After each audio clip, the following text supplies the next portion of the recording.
జీవజలము, ఆత్మనాథుడు, పరిశుద్ధుడు, పవిత్రుడు, నిన్న నేడు రేపు నిరంతరం ఒక్కటే రీతిగా ఉన్న దేవుడు. తరాలు మారినా యుగాలు మారినా మారని దేవుడు. తరతరాలలో యుగ యుగాల్లో జగాలలో దేవుడై ఉన్నాడు. ఆయనే రక్షకుడు, ఆయనే సృష్టికర్త, ఆయనే జీవము, ఆయనే ఊపిరి.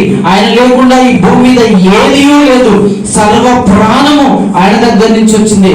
సకల ప్రాణులు యెహోవాను స్తుతిస్తారు. కుంటివారు, గుడ్డివారు, మూగవారు, ధనికులు, పేదవారు ప్రతి ఒక్కరూ ఆయన ఎదుట నిలబడబోతున్నారు. ఆయన ఎదుట ప్రతి మోకాలు వంగబోతున్నది.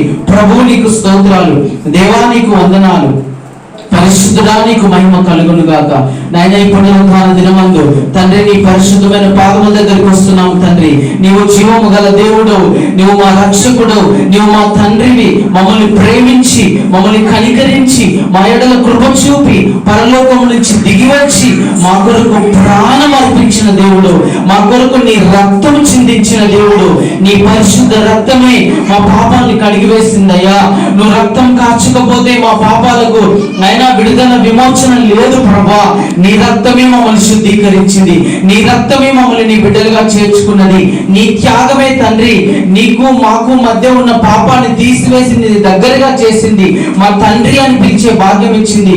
మా తండ్రి, మా ప్రభువా, మా దేవా, నీ పాదాల దగ్గరికి వస్తున్నాం. బేతేల్ ప్రార్థనా మందిరాన్ని బట్టి నీకు స్తోత్రాలు ప్రభా. నీ ప్రార్థనా మందిరంలో ప్రార్థించడానికి ఈ రోజు మాకు అవకాశం ఇచ్చావు. ఆరాధించడానికి వచ్చిన మమ్మల్ని జ్ఞాపకం చేసుకోనండి ప్రభా. రావాల్సిన వారిని కూడా త్వరపెట్టి రప్పించండి ప్రభా. ఈ రోజు నీ సన్నిధిలో మేమందరము నిన్ను ఆరాధించి, నిన్ను స్తుతించి, నిన్ను గణపరిచి, నిన్ను మహిమపరిచి, నీ మాటల ద్వారా బలపడే భాగ్యం మాకు దయచేయండి ప్రభా. రానయ్యున్న ప్రభా సహోదరుని కూడా నీ ఆత్మచేత నింపి నడిపించండి. ఈ రోజు నువ్వు మాతో ఏం మాట్లాడనై ఉన్నావో, నీ దగ్గరికి వచ్చినప్పుడు, మేము వెళ్తున్నప్పుడు ఊరికేనే వెళ్ళం, ఖాళీగా వెళ్ళం. నువ్వు ఖాళీగా పంపించావు. నీ వద్దకు వచ్చినప్పుడు మాకు కావలసింది ఇస్తావు, మాకు అవసరమైంది ఇస్తావు. మా హృదయం ఎరిగిన దేవుడు, నీ వద్దకు వచ్చాము నాయన. వెళ్తున్నప్పుడు ఖాళీగా వెళ్ళము నాయన. నీ కృప, నీ మేలులు, నీ ఆశీర్వాదం పొందుకునే వెళ్తాం తండ్రి. అది మా అందరికి దయచేయండి ప్రభా. రావాల్సిన వారిని కూడా క్షేమంగా రప్పించండి ప్రభా. అయ్యా బేతేల్ ప్రార్థనా మందిరాన్ని, ఈ పునరుద్ధానపు ఆరాధనని తండ్రి నీ చేతులకు అప్పగిస్తున్నాము. మమ్మల్ని అందరినీ ఆత్మతో నింపు తండ్రి. మమ్మల్ని అందరినీ స్వాధీనంలో ఉంచుకో ప్రభా. ఈ గదంతటిని, ఈ ప్రార్థనా హాల్ని ఆత్మతో నింపు, నీ వెలుగుతో నింపు, నీ శక్తితో నింపు దేవా. నీ అధ్యక్షతలో ఆరాధన జరిగించండి. నీకే వందనం. నిలబడి పాటలు పాడుతుండగా నీ ఆత్మ చేత నింపండి ప్రభా. నీ ఆత్మ నడిపింపు కావాలి ప్రభా. నీ సన్నిధి రావాలి ప్రభా. నీవే జరిగించు నాయన. మేమందరం ఒక నాయన టూల్స్ వంటి వాళ్ళము. మేమందరం నిమిత్త మాత్రము తండ్రి. నీవు రావాలి ప్రభా. నీవు రండి పరిశుద్ధాత్ముడా, నీవు రండి పరిశుద్ధాత్ముడా. మా మధ్యలోనికి రా ప్రభా. నీ సన్నిధి ఉంచండి ప్రభా. నీ శక్తిని, నీ బలాన్ని ఉంచండి ప్రభా. మా జీవితాల్లో నీ కార్యాలు జరిగించండి దేవా. నీ చేతులకు అప్పగించుకుంటున్నాము. Thank you so much Lord for this wonderful time Lord. ఇచ్చిన అద్భుతమైన సమయాన్ని బట్టి స్తోత్రాలు. మమ్మల్ని అందరినీ ఆరాధనని స్వాధీనంలో ఉంచుకోమని ప్రారంభించబోతున్నారు. ఆదరించి అంతవరకు నీ అధ్యక్షతలే ఆరాధన జరిగించమని ఆటంకాలు తొలగించండి. అలాగే యూట్యూబ్ లైవ్ ద్వారా కూడా పెడుతుండగా ప్రభా ఆటంకాలు తొలగించండి. నీ కృప చూపించమని యేసు నామములో ప్రార్థిస్తున్నాను మా తండ్రి. ఆమేన్, ఆమేన్.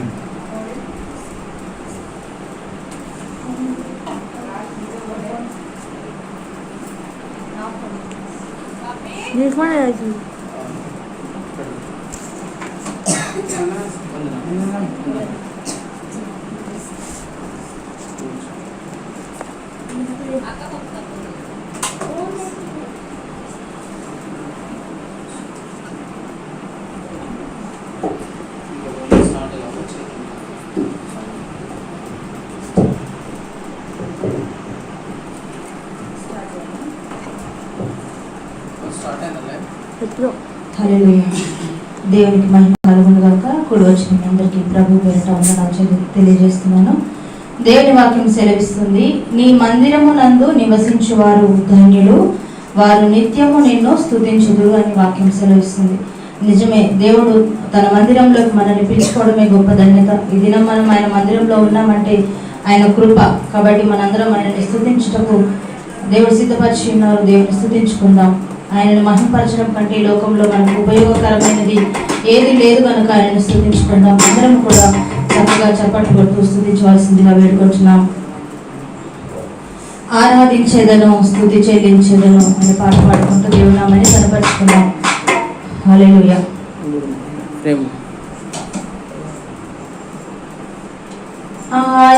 ఆరాధించేదా స్తుతి చెల్లించేదా స్తోత్రము చేసేదా హృదయమర్పించేదా ఆరాధించేదా స్తుతి చెల్లించేదా స్తోత్రము చేసేదా హృదయమర్పించేదా యేసయ్యా నీవే నా రాజు కదా యేసయ్యా నా హృదయమునేది నీవే కదా యేసయ్యా నీవే నా రాజు కదా యేసయ్యా నా హృదయమునేది నీవే కదా ఆరాధించేదా స్తుతి చెల్లించేదా స్తోత్రము చేసేదా హృదయమర్పించేదా ఆరాధించేదా స్తుతి చెల్లించేదా స్తోత్రము చేసేదా హృదయమర్పించేదా నరునికి దేవునికి పాపవివాదము తొలగించేదెవరు ఒప్పించేదెవరు నరునికి దేవునికి పాపవివాదము తొలగించేదెవరు ఒప్పించేదెవరు దేవుని మనిషిగా మనిషికి దేవునిగా మధ్యవర్తి ఎవరయ్యా సాటి ఎవరయ్యా దేవుని మనిషిగా మనిషికి దేవునిగా మధ్యవర్తి ఎవరయ్యా సాటి ఎవరయ్యా యేసయ్యా నీవే సంపూర్ణుడవు యేసయ్యా మా శ్రమలెదిగి ఉన్నది నీవే కదా యేసయ్యా నీవే సంపూర్ణుడవు యేసయ్యా మా శ్రమలెదిగి ఉన్నది నీవే కదా ఆరాధించేదా స్తుతి చెల్లించేదా స్తోత్రము చేసేదా హృదయమర్పించేదా ఆరాధించేదా స్తుతి చెల్లించేదా స్తోత్రము చేసేదా హృదయమర్పించేదా కలువరి కార్యముకై వచ్చెను భూమికి తండ్రికి లోబడి మహిమను విడనాడి కలువరి కార్యముకై వచ్చెను భూమికి తండ్రికి లోబడి మహిమను విడనాడి పాపిని ప్రేమించి దోషణ భరించి వేదన సహించి రక్తము చిందించి పాపిని ప్రేమించి దూషణ భరించి వేదన సహించి రక్తము చిందించి యేసయ్యా నీవే నా దేవసుతా యేసయ్యా పరిశుద్ధ రక్తము నీవే కదా యేసయ్యా నీవే నా దేవసుతా యేసయ్యా నా పరిశుద్ధ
దేవా నీకు వందనాలు. మా హృదయం నేర్చిన మా తండ్రి నీకు వందనాలు.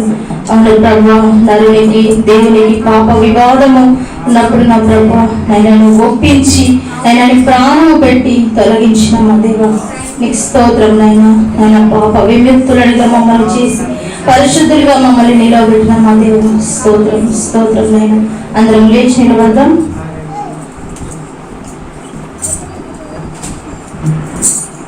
హల్లే హల్లే హల్లెలూయా అనే పాట పాడుకుంటూ దేవుని నామాన్ని ఘనపరుచుకున్నాం.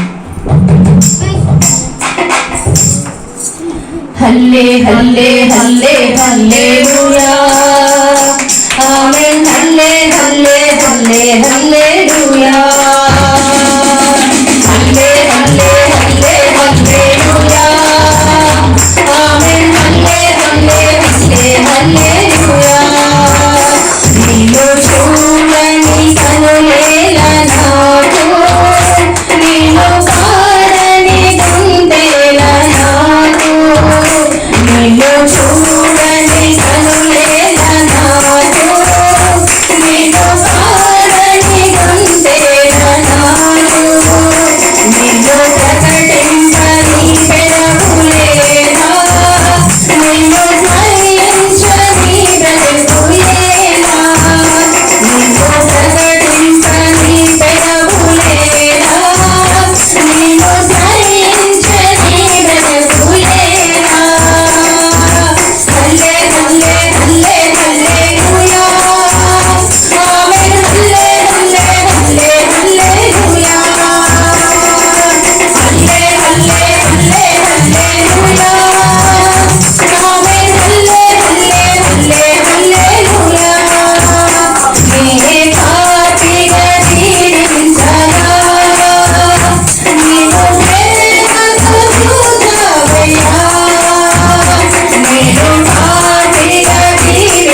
హల్లెలూయా. దేవునికి మహిమ కలుగును గాక.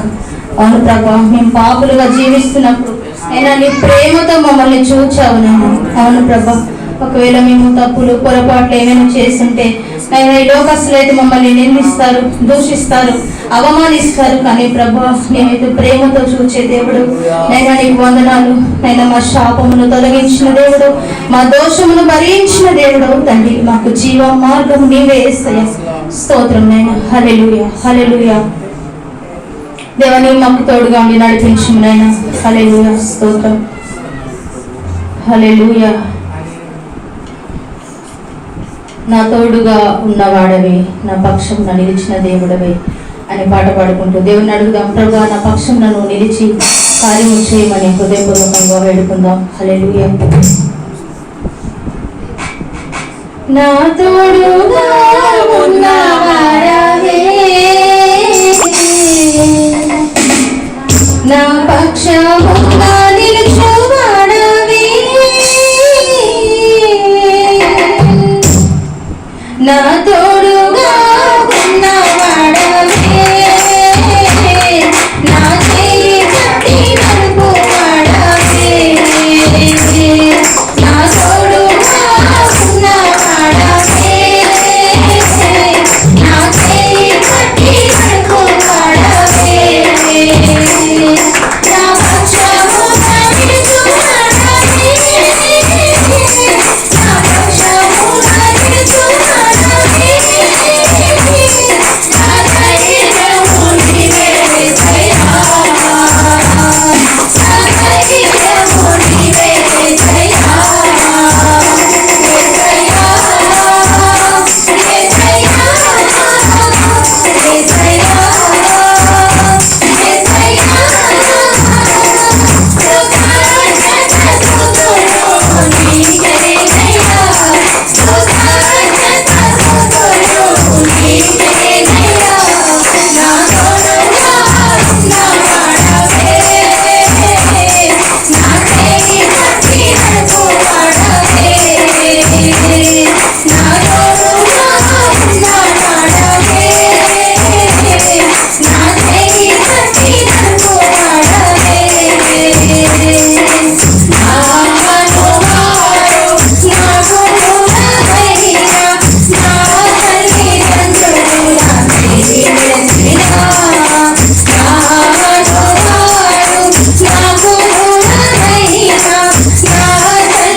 Bye.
దేవానికి స్తోత్రం నాయనా.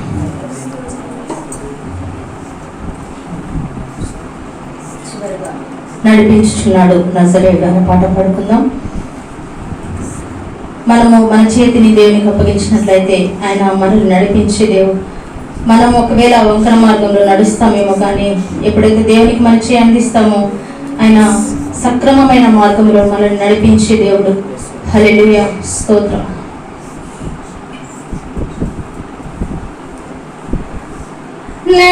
నడిపించుచున్నాడు నజరేయుడు,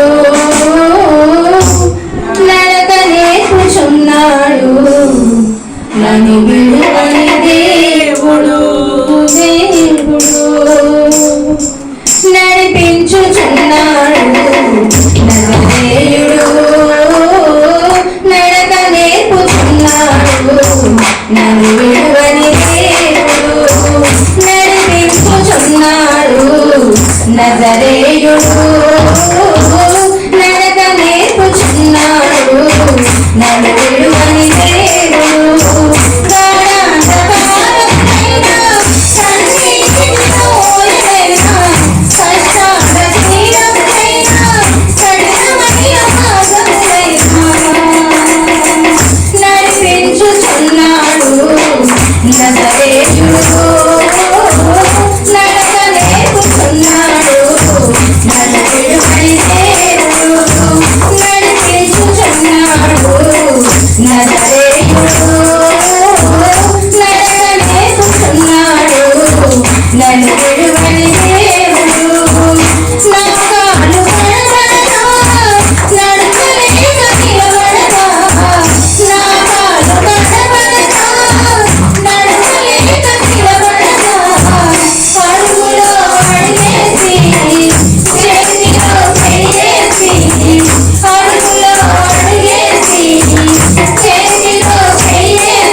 హల్లెలూయా.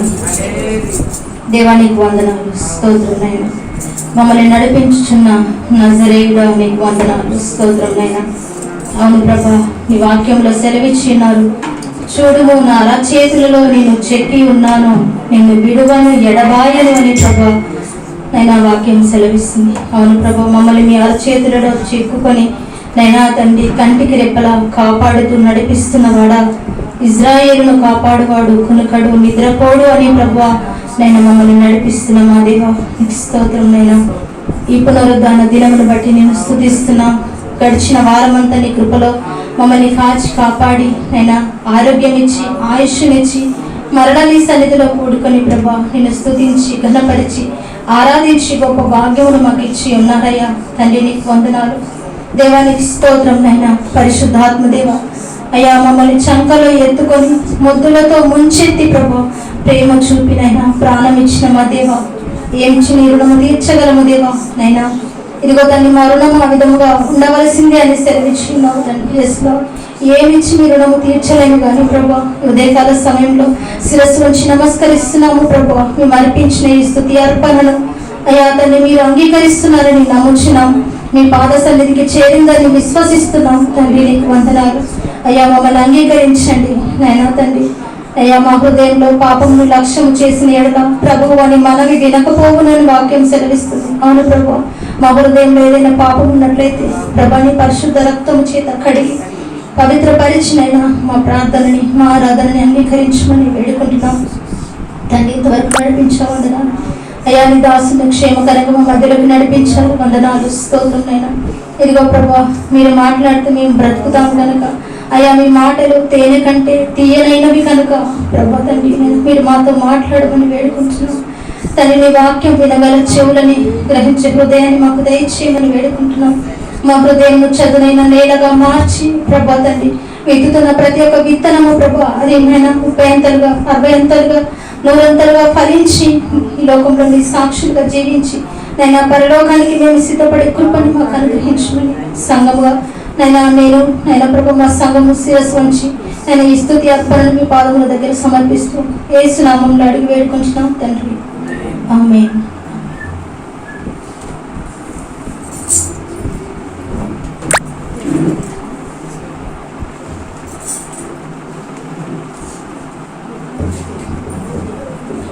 అలాగే అందరూ నిలబడినట్లయితే ఈరోజు కీర్తనల గ్రంథం మొదటి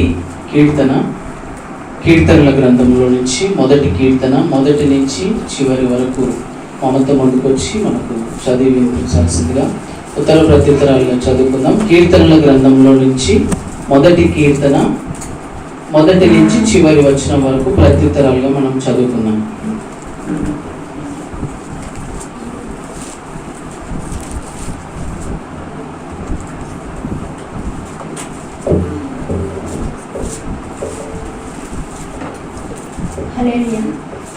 దృష్టుల ఆలోచన చొప్పున నడవక పాపుల మార్గమున నిలవక అపహాసకుడు కూర్చుండు చోటను కూర్చుండగా యెహోవా ధర్మశాస్త్రమందు ఆనందించుచు దివారాత్రము దానిని ధ్యానించువాడు ధన్యుడు. అతడు నీటి కాలువల యోరను నాటబడినదై ఆకు వాడక తన కాలమందు ఫలమిచ్చు చెట్టు వలె నుండును. అతడు చేయునదంతయు సఫలమగును. దుష్టులు అలాగునుండక గాలి చెదరగొట్టు పొట్టు వలె నుందురు. కాబట్టి న్యాయ విమర్శలో దుష్టులను నీతిమంతుల సభలో పాపులను నిలువరు. నీతిమంతుల మార్గము యెహోవాకు తెలియును, దుష్టుల మార్గము నాశనమునకు నడుపును.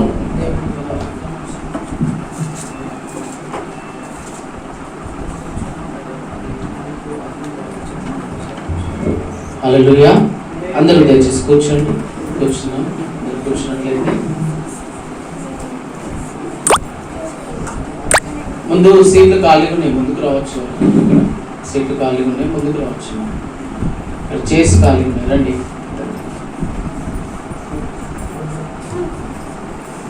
చిన్నపిల్లలు కింద కూర్చున్నాను, చిన్నపిల్లలు కింద కూర్చోండి. Right, very good. హల్లెలూయా. దేవునికి స్తోత్రం. ఒకసారి మన దేవుని గట్టిగా స్తోత్రం చెప్పుదాం. హల్లెలూయా. దేవుని పరిశుద్ధమైన నామానికి మహిమ కలుగును గాక. కూడి వచ్చిన మీ అందరికీ ప్రభు పేరిట నిండు హృదయంలో వందనాలు చెల్లించుకుంటున్నాను. హల్లెలూయా. దేవుడు మనకి ఇచ్చిన గొప్ప అవకాశము, ఆయన సన్నిధిలో జీవము గల దేవుణ్ణి స్తుతించే గొప్ప భాగ్యం మనకు అనుగ్రహించాడు. హల్లెలూయా. ఈరోజు మనం ఒక ప్రత్యేక దినముగా మనం భావించుకోవచ్చు. దేవునికి స్తోత్రం. మన మధ్యలో బ్రదర్ ఆనంద్ గారు ఉన్నారు. మనందరికీ తెలుసు బ్రదర్ విజయ్ బ్రదర్ అందరికి తెలుసు కదా, మన దగ్గరికి వస్తూ వాక్యం చెప్తుంటాడు. విజయ్ బ్రదర్కు తెలిసిన బ్రదర్ అనమాట, ఆనంద్ బ్రదరు. అయితే ఈరోజు వాక్యం చెప్పడానికి అడిగినప్పుడు తను కూడా అంగీకరించి చాలా దూరం నుంచి మన మధ్యలోకి వచ్చాడు. దేవుడు నడిపించాడు. ఈరోజు దేవుడు కూడా మనతో మాట్లాడిన మాటలు మనం గ్రహించుకుందాం. ఎందుకంటే ఇక్కడ ఎవరు నిలబడినా దేవుడే మాట్లాడతాడనే విషయాన్ని గ్రహించి మనం శ్రద్ధగా దేవుని వాక్యాన్ని ధ్యానించుకుందాం. హల్లెలూయా. బ్రదర్ ముందుకు వచ్చినట్లయితే మనం సమయాన్ని బ్రదర్కి అప్పగించుకుందాం. అడిగే చప్పట్లు కొడుతూ బ్రదర్ని ముందుకు ఆహ్వానించుకుందాం.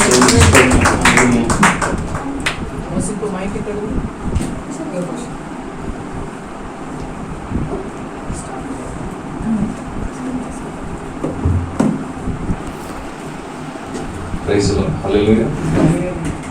దేవుడి ఇచ్చిన ఈ మంచి సమయం బట్టి దేవుని నామానికి మంచి కలిగిందాక మరి ప్రార్థన చేసుకుని మనం దేవుని వాక్యాన్ని ధ్యానం చేసుకున్నాం. దయచేసి అందరూ కళ్ళు మూసుకున్నట్లయితే మరి ప్రార్థన చేసుకుని దేవుని వాక్యాన్ని మనం ధ్యానం చేస్తాం. సర్వోన్నతిగా మహోన్నతిగా మా ప్రియమైన పరలోకమున్న తండ్రి నీకు స్తోత్రాలు. మా ప్రభువైన యేసు నీకు స్తోత్రాలు. ప్రియమైన దేవ ప్రభువా, పరిశుద్ధాత్మ దేవ నీకు స్తోత్రాలు. ఇంకా ఘనమైన కనికరం కలిగిన నామానికి స్తోత్రం ప్రభువా. ఇప్పటిదాకా పాటల ద్వారా ఆరాధన ద్వారా మీరు మహిమ పొందాలని బట్టి మీకు కృతజ్ఞత చెల్లించుకుంటున్నాను ప్రభా. మరి ప్రభా తండ్రి, ఇక్కడ ఉన్న సేవకులు వాళ్ళు చేస్తున్నటువంటి బలమైన నమ్మకమైన సేవ ఉండటం ఎన్నికలేని నేను ప్రభా నీ సంధానంలోకి వచ్చి మిమ్మల్ని స్తుతిస్తూ ప్రభా వాక్యాన్ని పంచుకుంటూ మీరు తోడుకుండి నడిపించి ఆశీర్వదించమని యేసు ప్రభా నామంలో అడిగి వెళ్ళిపోతున్నాం. హల్లెలూయా. Praise Lord. మరి మనందరం దేవుని సన్నిధిలో ఉన్నాం. దేవుని సన్నిధిలో ఉన్నప్పుడు మనందరూ సంతోషంగా ఉన్నాం. హల్లెలూయా. సో మనకి ఎన్నో ఇబ్బందులు ఉన్నాయి, మనకి ఎన్నో బాధలు ఉన్నాయి, మనకి ఎన్నో అవమానాలు కలుగుతూ ఉన్నాయి, మన పరిస్థితులు ఒకసారి తారుమారుగా ఉంది. అయినప్పటికీ కూడా మనం దేవుని సన్నిధిలో ఉన్నప్పుడు మనం ఎల్లప్పుడూ దేవుని సన్నిధిలో ఆనందిస్తాం. హల్లెలూయా. హల్లెలూయా. హల్లెలూయా. గట్టిగా చెప్పాలి హల్లెలూయా.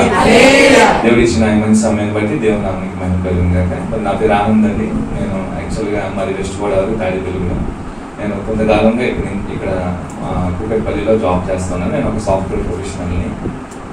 మరి సహోదరు గురించి నేను ఉన్నాను, చాలా మంచి సేవ చేస్తున్నారని మరి నాకు సహోదరులు బాగా చెప్పారు, అలాగే విజయ్ కూడా చెప్పారు.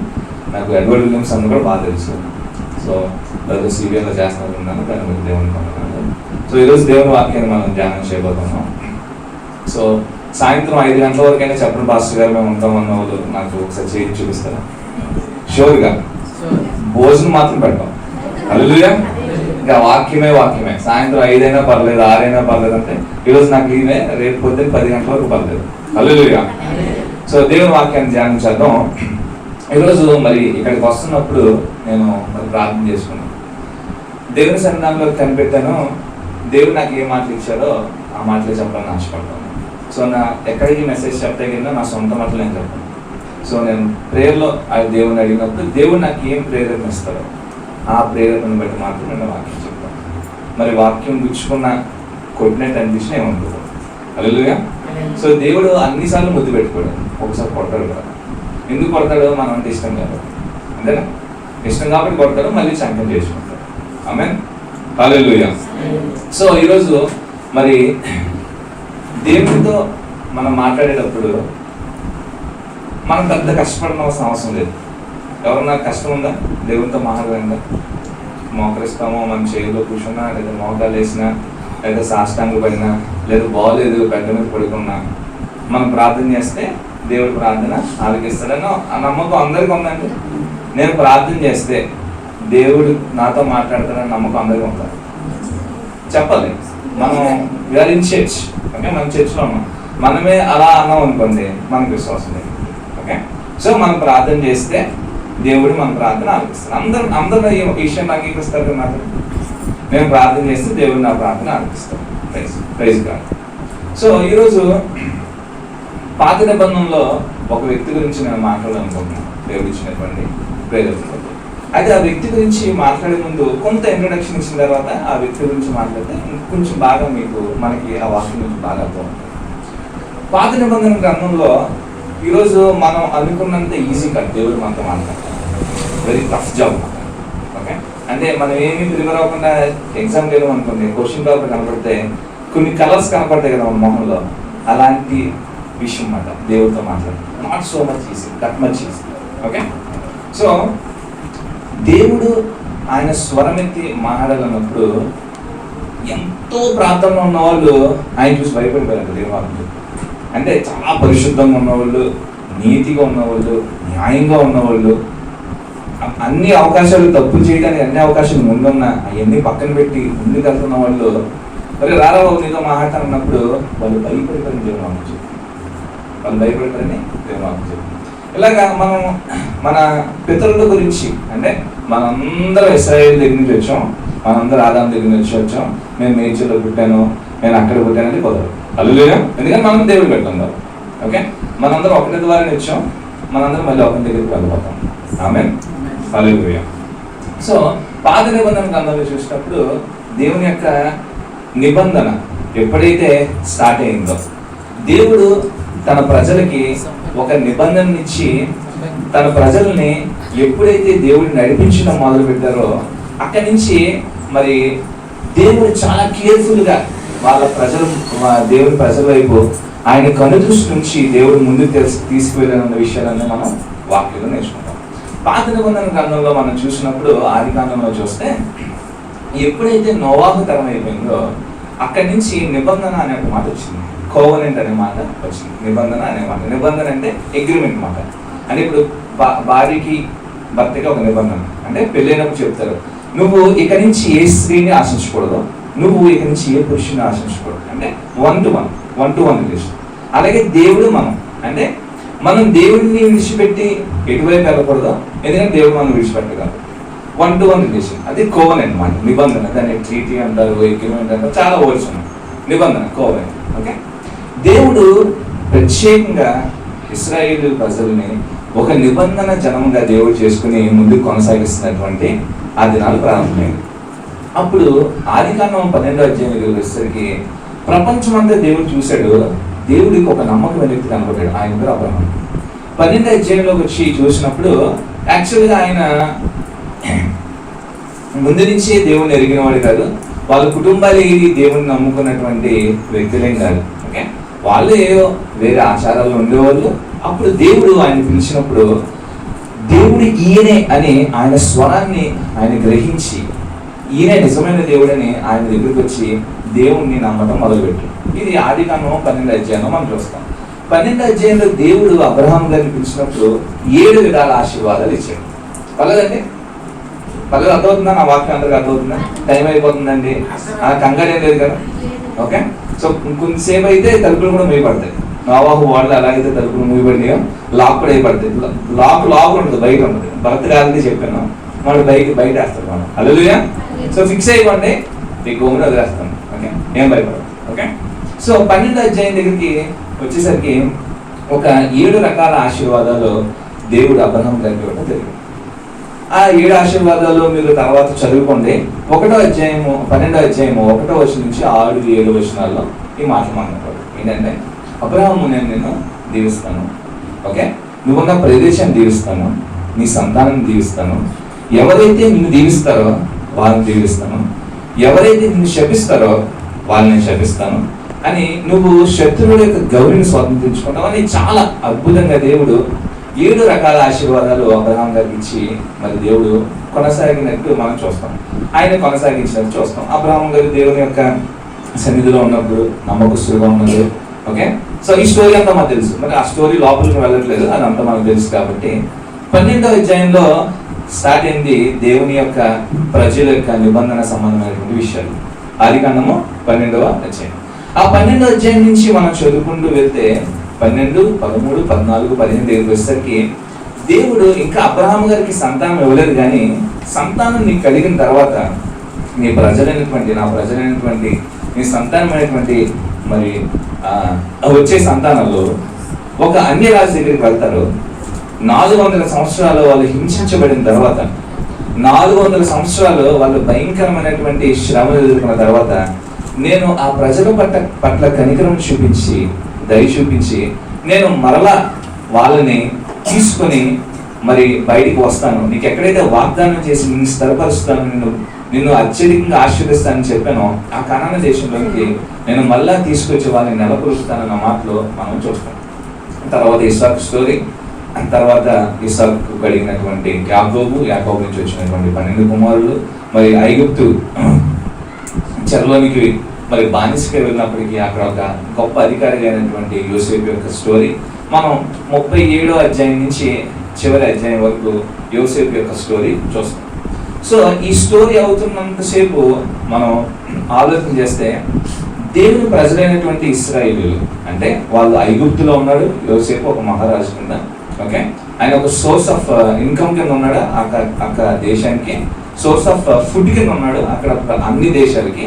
అక్కడ ఉన్నటువంటి యోసేపు దగ్గరికి యాకోబు 70 మంది, యాకోబుతో పాటు 70 మంది ఐగుప్తులోకి వెళ్ళారు. గోషేను అనే ప్రాంతం దగ్గరికి వాళ్ళు వెళ్ళారు. 70 people కరెక్ట్గా, అంటే యోసేపుతో కలిపి, యాకోబుతో కలిపి, యోసేపు కుమారులతో కలిపి కరెక్ట్గా 70 people గోషేను దగ్గరికి వెళ్ళారు. గోషేను అనే ప్రాంతంలో నివాసం చేయడం మొదలుపెట్టారు. ఐగుప్తు దేశంలో ఒక ప్రాంతం అన్నమాట, అంటే తెలంగాణలో ఒక మేడ్చల్ అనే ప్రాంతం. ఆ ప్రాంతంలో 70 మంది వచ్చారన్నమాట. అలాగా కొన్ని 2, 3, 4 తరాలు అయ్యేసరికి వాళ్ళు లెక్కకి విస్తారమైన జన్మ అయిపోయారంట. లెక్కకి విస్తారమైన జన్మ అయిపోయారు. ఇంచుమించు 6 లక్షల కాల్బలం అయ్యారు, అంటే 6 lakh people అయిపోయారు, అంటే వితిన్ 400 yearsలో. అయిన తర్వాత నిర్గమకాండంలో చూసినప్పుడు నిర్గమకాండం 1వ అధ్యాయం జాగ్రత్తగా మనం చదివితే యోసేపును ఎరగని ఒక రాజు ఐగుప్తుని పరిపాలించడం ప్రారంభించారని దేవుడు వాక్యం చూస్తాం. అయితే ఇంకొంచెం కిందకు వచ్చి చదువుకుంటే అక్కడ ఏం మాటలు కనపడతాయంటే ఇశ్రాయేలీయులు ఐగుప్తు ఉన్న వాళ్ళకంటే ప్రబలుతూ అన్ని విషయాల్లో వదిలితూ ముందుకు వెళ్తారన్న విషయం మనం చూస్తాం.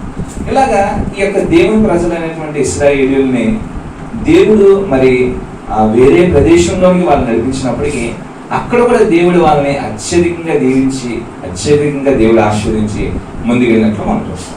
సో ఈ స్టోరీ అంతా మనకు తెలుసు. తర్వాత 3వ అధ్యాయంలో దేవుడు మోషే గారిని పిలవటం, మోషే గారిని పిలిచిన తర్వాత దేవుడు మండుతున్నటువంటి పదవుల నుంచి దేవుడు మోషేతో మాట్లాడతాం, నేను నిన్ను నాకు సేవకునిగా నాకు నోటి బోరగా నేను నియమించానని చెప్పినప్పుడు మరి దేవుడు మోషే గారిని మరి ఒక నాయకుడిగా ఏర్పరచుకొని మరి ఇశ్రాయేలు ప్రజల దగ్గరికి వెళ్ళి ఇదిగో దేవుడు నాకు ఈ విధంగా మాట్లాడారు, మీరు నా మాట వినండి, ఇది నా మాట కాదు దేవుడి మాట అని చెప్పి చెప్పినటువంటి విషయాలన్నీ మనం చూస్తాం.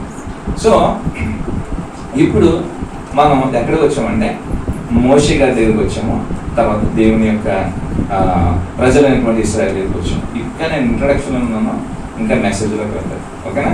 సో ఇంకా ఇంట్రడక్షన్ ఉన్నాయి, ఎవ్వరు కంగారు పడదు, టైం పడదు. హల్లెలూయా. ఒకసారి చెప్పలు కూడా దేవుని మహిమ పడుతాం. హల్లెలూయా.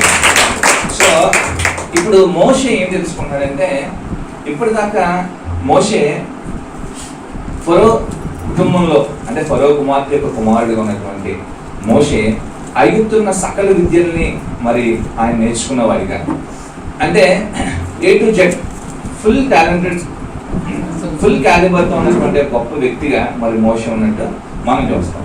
అంటే నెక్స్ట్ ఫరో తర్వాత ఫరో మాట అంత క్యాపబిలిటీస్ ఉన్నాయి, అంటే అంత స్టేటస్ ఉన్నాయి, ఓకే. సో ఆ మోషే తర్వాత బయటకు వచ్చేసిన తర్వాత 40 సంవత్సరాలు ఆయనతో పాటు ఆయన దేవుడనే ఆయన వైపు ఆయన చూడట్లేదు, ఆయన లైఫ్ కొనసాగిపోతుంది. ఏం చేస్తున్నాడు? గొర్రెలు కాచుకుంటున్నాడు, ఫ్యామిలీ ఉంది, ఫ్యామిలీ బిల్డ్ చేసుకున్నాడు, చక్కగా ఇల్లు కట్టుకున్నాడు, మార్నింగ్ లేస్తున్నాడు, ఇల్లు కాచుకుంటున్నాడు, ఈవినింగ్ వస్తున్నాడు, అయిపోతుంది. సడన్గా దేవుడు మాట్లాడినప్పుడు దేవుడు తనతో మాట్లాడటం స్టార్ట్ చేసినప్పుడు దేవుడు కూడా ప్రజలతో మాట్లాడతాడా అనే ఒక భావం ఆయన కలిగినప్పుడు కొద్ది కొద్దిగా దేవుని యొక్క రుచి తెలుసుకోవడం మొదలుపెట్టాడు ఎవరు? మోషే గారు. సో ఎలా ఉందంటే ఫస్ట్ కొంచెం సింపుల్గా ఉంది దేవుడితో మాట్లాడటం, తర్వాత దేవుడి గురించి పిక్చర్ అంతా అర్థమైనంతసరికి దేవుడు అంటే భయం ఉంటుంది. హల్లెలూయా. సో ఫస్ట్ టైం మాట్లాడినప్పుడు బాగానే ఉంటుంది, నెక్స్ట్ టైం నుంచి దేవుడి గురించి మాట్లాడి దేవుడికి నియమాలు, అరే బాబు మోషే నువ్వు నా దగ్గర రావాలంటే నువ్వు పరిశుద్ధంగా ఉండాలి ఫస్ట్ విషయం, నెక్స్ట్ ఏంటంటే నువ్వు నీతిగా ఉండాలి, న్యాయం, ఇవన్నీ అర్థమైపోతాయి ఆయనకి. సో దేవుడి దగ్గరికి రావాలంటే కొంత లోపల టెన్షన్ మొదలైనమాట. ఎవరికి? ప్రవక్త అయినటువంటి మోషే. ఆయన మామూలు వ్యక్తి కాదు, ఆయన మామూలు వ్యక్తి కాదు. It's not ordinary man. డైరెక్ట్గా దేవుడు ఏం చెప్పాడంటే ఆయన నా ఇల్లు అంతట్లో నమ్మకం వాడు, ఆయన నా ప్రవక్త, చూజ్ అండ్ వన్ అని దేవుడు చెప్పాడు. అంటే చాలా మందికి లేని భాగ్యం ఏంటంటే దేవుని స్వరం విన్నారు, కానీ చాలా మంది భక్తులు మోషే డైరెక్ట్గా దేవుడిని వెనక భాగం చూడగలిగే కృపను దేవుడు ఇచ్చాడు. హల్లెలూయా. సో అటువంటి ఒక ప్రవక్త మరిటువంటి మోషే, అటువంటి ప్రవక్త మోషే. సో దేవుడు మాట్లాడుతూ ఉంటే రోజులు గంటలు తెలియట్లేదు. మనం జనరల్గా చెప్తాం కదా, నీతో మాట్లాడుతుంటే టైం తెలియట్లేదు, నిద్ర పట్టట్లేదు, నువ్వు ఫోన్ రాకపోతే నా వల్ల కావట్లేదు అని కౌలు చెప్తాం కదా మనం బయట. అలా అన్నమాట. ఇప్పుడు ఏంటంటే లవ్ స్టోరీ. ఎవరికి? మోషేకి దేవుడికి. అంటే దేవుడు ఎలా అంటే మోషేకి దేవునితో మాట్లాడకపోతే ఇంకా అది కిస్మత్ ముందుకు వెళ్ళట్లేదు, జీవితం ముందుకు వెళ్ళట్లేదు మోషేకి. అంత మన భాషలో ఎడిక్ట్ అయిపోయాడు మన దేవుడికి. దినదినం దేవుని గురించి తెలుసుకున్నప్పుడు దేవుడు అంటే అబ్బా ఇంకా టాప్, దేవుడు అక్కడే అన్న ఫీలింగ్లోకి వచ్చి దేవుని ముందు ఏదైనా చిన్నగా కనపడుతుంది ఆయనకి. హల్లెలూయా. దేవునితో మాట్లాడుతున్నప్పుడు ఇంకేమీ కనపడలేదు ఆయనకి. ఆయనకున్న టాలెంట్స్ కనపడట్లేదు, ఆయనకున్న కేపబిలిటీస్ కనపడట్లేదు, ఆయనకున్న ఎబిలిటీ కనపడట్లేదు, ఆయనకున్న ప్రాపర్టీ కనపడట్లేదు, ఏమీ కనపడట్లేదు. దేవుడు ఆయన. సో అలాంటి ఆయన దగ్గరికి దేవుడు కొంత పిక్చర్ చూపించాడు దేవుడి గురించి. ఓకే, తర్వాత దేవుని గురించి పూర్తిగా ఆయన తెలుసుకున్నప్పుడు దేవుడు ఏం చెప్పాడంటే నేను నీతో మాట్లాడతాను, ఎందుకంటే నువ్వే నాకు కమ్యూనికేషన్ ఛానల్ అన్నమాట. నువ్వు నాకు కమ్యూనికేషన్ ఛానల్, నేను నీతో మాట్లాడతాను, నువ్వు వెళ్ళి ప్రజలతో మాట్లాడు. ఎందుకంటే నేను డైరెక్ట్గా సీన్లోకి వస్తే ప్రజలు తెచ్చుకోను, ఎందుకంటే నేను మేము చూడలేను. అదవుతుంది చెప్తుంది. ఇప్పుడు అంత ఈజీ కాదని చెప్పాను కదా, అదవుతుందా? నా పాయింట్ మర్చిపోకూడదు, స్టార్టింగ్ పాయింట్ మర్చిపోకూడదు. ఇప్పుడు అంత ఈజీ కాదు. మనం కూర్చుని చేతులు ఎత్తి ఆరాధన చేస్తే దేవుడి పైన చూసి దీవిస్తాం, అంత ఈజీ కాదు. దేవుడు కనుక పిక్చర్లోకి వచ్చాడు అనుకోండి, మనం మొత్తం అందరూ వేసిపోతాం మాట. అంత పవర్ఫుల్ మాట దేవుడు, అంత శక్తివంతుడు, సంపన్నుడు, ఇంకా తేజోమయుడు అన్నమాట. అటువంటి గొప్ప దేవుడు మోషేతో మాట్లాడినప్పుడు మోషేకి దేవుని దగ్గరికి వెళ్ళాలంటే కొంత టెన్షన్ స్టార్ట్ అయింది. ఏంటంటే ఏమో గొప్ప నేను చచ్చిపోతానేమో ఆ మహిమలో దేవుని చూడలేక అని చెప్పి మొత్తానికి ఆయన సెటిల్ చేసుకుంటూ దేవునితో మాట్లాడటానికి సిద్ధపడుతూ ఉన్నాడు. సో దేవుడు సీనాయి అనే ప్రాంతంలో దేవుడు ఆయన్ని పిలిచి మాట్లాడటం మొదలుపెట్టాడు. సో మీరు రాసుకోగలిగితే రాసుకోండి. ఇంచుమించు 8 సార్లు సినాయి పర్వతం మీదకి మోషే వెళ్ళినట్టు మనం చూస్తాం. ఇంచుమించు 8 సార్లు మోషే గారు సినాయి పర్వతం మీదకి వెళ్ళినట్టు చూస్తాం. నిర్గమాకాండము 19వ అధ్యాయం నుంచి అలాగే 34వ అధ్యాయం వరకు 9 ఇన్స్టెన్స్ మాట. 9 ఇన్స్టెన్స్ 9 సార్లు ఆయన వెళ్ళి దేవుడు ఏం చెప్తారో చెప్పి విని రావటం, ఆయన దేవుడు ఏం చెప్తారో వినటం, కిందకి రావటం, ప్రజలకు చెప్పడం, ఇవన్నీ జరుగుతాం. అయితే 24వ అధ్యాయం దగ్గరికి వచ్చేసరికి ఇక్కడ కొంత డిఫికల్టీ ఏర్పడింది. ఎవరికి? ప్రవక్తకి. దేవుడు ఏం చెప్పాడంటే మోషే పైకి రమ్మన్నాడు. ఇప్పుడు పాస్టర్ గారిని పిలిచారండి, బ్రదర్ వాక్యం చెప్పాను, వచ్చాను. సాయంత్రం దాకా కూర్చొని బ్రదర్ కాసేపు, ఏం పర్లేదు వెయిట్ చెప్తారు అని చెప్పారు. అంత అయిపోతుంది, ఆరాధన అయిపోతుంది, అన్నీ అయిపోతున్నాయి అంటే ఇప్పుడు అయిన తర్వాత ఇప్పుడు మొదటి సెక్షన్ అయింది, కంగారు పడకని పాస్టర్ గారు నేను అక్కడ ఎందుకు చూస్తున్నాను, కంగారు పడతాను ఇంకా టైం అని చెప్పిన పాస్టర్. 2 అయిపోయింది, 3 అయిపోయింది, 5 అయిపోయింది, రాత్రి అయిపోయింది, పొద్దున అయిపోయింది కదా, రాత్రి హోల్ నైట్లో మాట్లాడుతారు, కంగారు పడకండి ఎక్కడ ఉన్నాను నేను. నాకు అలా ఉంది, చిరాకు అలా వస్తుంది, అది పక్కన పెట్టుకుని పాస్టర్ గారు మంచి వ్యక్తి కాబట్టి నాకు చిరాకు రాదు. ఓకే, కానీ నీరసం వస్తుంది మన భాష చెప్పాలని. మోషేని దేవుడు పిలిచారన్నమాట. ఈ టైం ఎలా ఉంది, చాలా క్రిటికల్గా ఉంది. పిలిచి మోషే రా అన్నారు దేవుడి దగ్గరికి. మోషే వెళ్ళిన తర్వాత ఇక్కడే ఉంది మోషే అని చెప్పారు. ఎన్ని రోజులు? 6 రోజులు, 6 days. దేవుడు చూస్తుంటే దేవుడు కనపడుతున్నాడు. ఎలా ఉందంటే మేఘములో దేహం మహిమ కనపడుతున్నాడు, కానీ ఆయన డైరెక్ట్గా మాట్లాడతాడు. ఎంతమంది ఉంటారు పైన కదా? చర్చికి రావడమే కాకుండా పాస్టర్ గారు 2 గంటలు కూర్చోవాలంటే ఎన్ని ఫోన్లు ఆపుకోవాలి, ఎన్ని సీరియల్లో ఆపుకోవాలి, ఎంత చికెన్ ఆపుకోవాలి అనుకుంటాం. ఇది మన స్టోరీ, అవునా కదా? మనకు అవుతుందా బ్రదర్? ఆదివారం రోజే బట్టలు తిప్పుకోవాలి, ఆదివారం రోజు మా ఆయనకి ఇష్టమైన పూజలు చేయాలి, ఇవన్నీ మన స్టోరీ. ఓకే. సో 6 days మోషే గారిని దేవుడు వెయిట్ చేయించాడు. ఎవరిని? ప్రవక్తని. చెప్పకుండా దేవుని అమ్మాయి. సో ప్రవక్తని దేవుడు కూర్చోమని చెప్పాడు. గంట కాదు, 2 గంటలు కాదు, 6 days without food without water. ఇది చాలా బాధగా ఉంది కదా. అలా అవుతుందా? అవును. మేఘంలో వస్తే దేవుడు కనపడుతున్నాడు, కానీ స్వరం ఒకసారి మాట్లాడింది, అంటే sit down, wait for a while అని దేవుడు. అంటే నాట్ ఫర్ ఎ వైల్ ప్రోవా, డేస్ అయిపోతున్నాయి, నో ప్రాబ్లం, వెయిట్ 6 days. 6 రోజులు మోషే దేవుని యొక్క మహిమ మేఘంలో ఉన్నటువంటి దేవుని యొక్క సన్నిధి చూస్తున్నాడు, కానీ దేవుడు మాట్లాడతాడు. 7వ రోజు దేవుడు మాట్లాడుతున్నాడు. ఒకసారి చెప్పగలిగే అన్నమాట. 7th day దేవుడు మాట్లాడటం మొదలు పెట్టాడు. ఎన్ని రోజులు మాట తెలుసా? 40 పగళ్ళు 40 రాత్రులు. అసలు దేవుని నామానికి హల్లెలూయా. 1 రోజు కాదు, 2 రోజులు కాదు, 7 రోజులు మోషే దేవుని గురించి వెయిట్ చేసినప్పుడు దేవుడు 40 రాత్రుల్లో 40 పగల్లో దేవుడు మోషేతో మాట్లాడటం మొదలుపెట్టాడు. ఈజీగా ఉంది, కష్టంగా ఉంది? సీరియస్ చెప్పండి, ఎందుకంటే మనమే ఉన్నాం, అంతా ఒక ఫ్యామిలీ. కష్టంగా ఉంది పాస్టర్ గారు అంటే కష్టమే లేదు, కష్టం ఉంది. ఆ సిచ్యువేషన్ ఈజీగా ఉందా టఫ్గా ఉందా? టఫ్గా ఉంది. మీరైతే ఏం చేస్తారు? ఒక రోజు ఉంటామండి, కింద మామిడిగా తీసుకొచ్చి ఏదో అందించాలి, లేకపోతే వారం రోజులైతే మనం చచ్చిపోతాం, పైపోతాం ఉంటాం. ఇంకా దేవుడే రావాల్సిన అవసరం నేనే పోతున్నాం, అంతేనా? దేవుడి దగ్గర రావక్కర్లేదు, మనమే వెళ్ళిపోతాం దేవుడి దగ్గరికి. మనల్ని పరదేశులు ప్రియులారని మనం పాటలు పాడతారు కదా, మనం పరలోకానికి అలా చేరిపోతున్నాం. 40 రోజులు 40 పగళ్ళు 40 రాత్రులు దేవుడు దీర్ఘకాలంగా, ఓకే, విశ్రాంతి లేకుండా అంటారు చూసారా, న్యూస్ నిరంతరం, అలా నిరంతరం దేవుడు మాట్లాడారు. ఎంతో ధన్యుడైనా హల్లెలూయా. సో 40 days దేవుడు మోషే గారితో పగలు రాత్రి అడతక్క దేవుడు మాట్లాడారు. సో ఇది అంతా మనం ఆలోచన చేస్తే దేవుని మాటకి మోషే విన్నాడు, దేవుడి పలికిన వెంటనే కొన్ని రీజన్స్ చెప్పాడు, కానీ మళ్ళీ దేవుని మాట విన్నాడు, దేవునికి లోపడ్డాడు, ముందుకు వెళ్ళాడు. కాబట్టి దేవుడు 40 రోజులు 40 రాత్రులు దేవుడు మాట్లాడాడు. అంటే 9 సార్లు ఆ సినాయి కొండ ఎక్కినప్పుడు 9 సార్లు దేవుడు మాట్లాడాడు. దాంట్లో ఈ సిచ్యువేషన్లో 40 రాత్రుల్లో 40 పగల్లో దేవుడు ఎంతో విశ్రాంతి లేకుండా దేవుడు మాట్లాడాడు. ఓకే. సో ఆ సిచ్యువేషన్లో ఆయన ఏం చూసాడంటే, దేవుని యొక్క దేవా నువ్వు మాట్లాడుతున్నావు, నీకు వందనాలు, ఒక్కసారి నేను చూస్తే నా జన్మ ధరించిపోద్దని చెప్తే, నన్ను చూస్తే నువ్వు పోతావని చెప్తున్నాడు దేవుడు. అంటే చచ్చిపోతావు, అంటే నా మహిమ నీ వల్ల కాదయ్యా మోషే అంటే. 40 రోజులు ఉన్నాను కదా ప్రభా, ఆల్మోస్ట్ నీ మాటలన్నీ విని నేను కూడా చాలా గ్లోరియస్ అయిపోయాను, నాకు ఆ మహిమ నన్ను కూడా అంటేసుకుంది, నన్ను తాగేసింది, పెద్ద ప్రాబ్లం లేదేమన్నాడు. సో దేవుడు ఇంకా మాట ఇంట్లోనే చెప్పి, సర్లే నా వెనక నుంచి చూపిస్తాను, తట్టుకోగలిగి తట్టుకో అన్నాడు. వెనక నుంచి చూపి దేవుడు, కానీ మోషే తట్టుకోగలుగుతాడు, మోషే వల్ల. సో దేవునితో మాట్లాడటం నాట్ సో మచ్ ఈజీ అని చెప్పాను కదా. సో అలాంటి పరిస్థితుల్లో ఇప్పుడు మనం ఇంకో ప్రవక్త దగ్గర ఇంకా ఇంట్రడక్షన్ లో ఉన్నాను.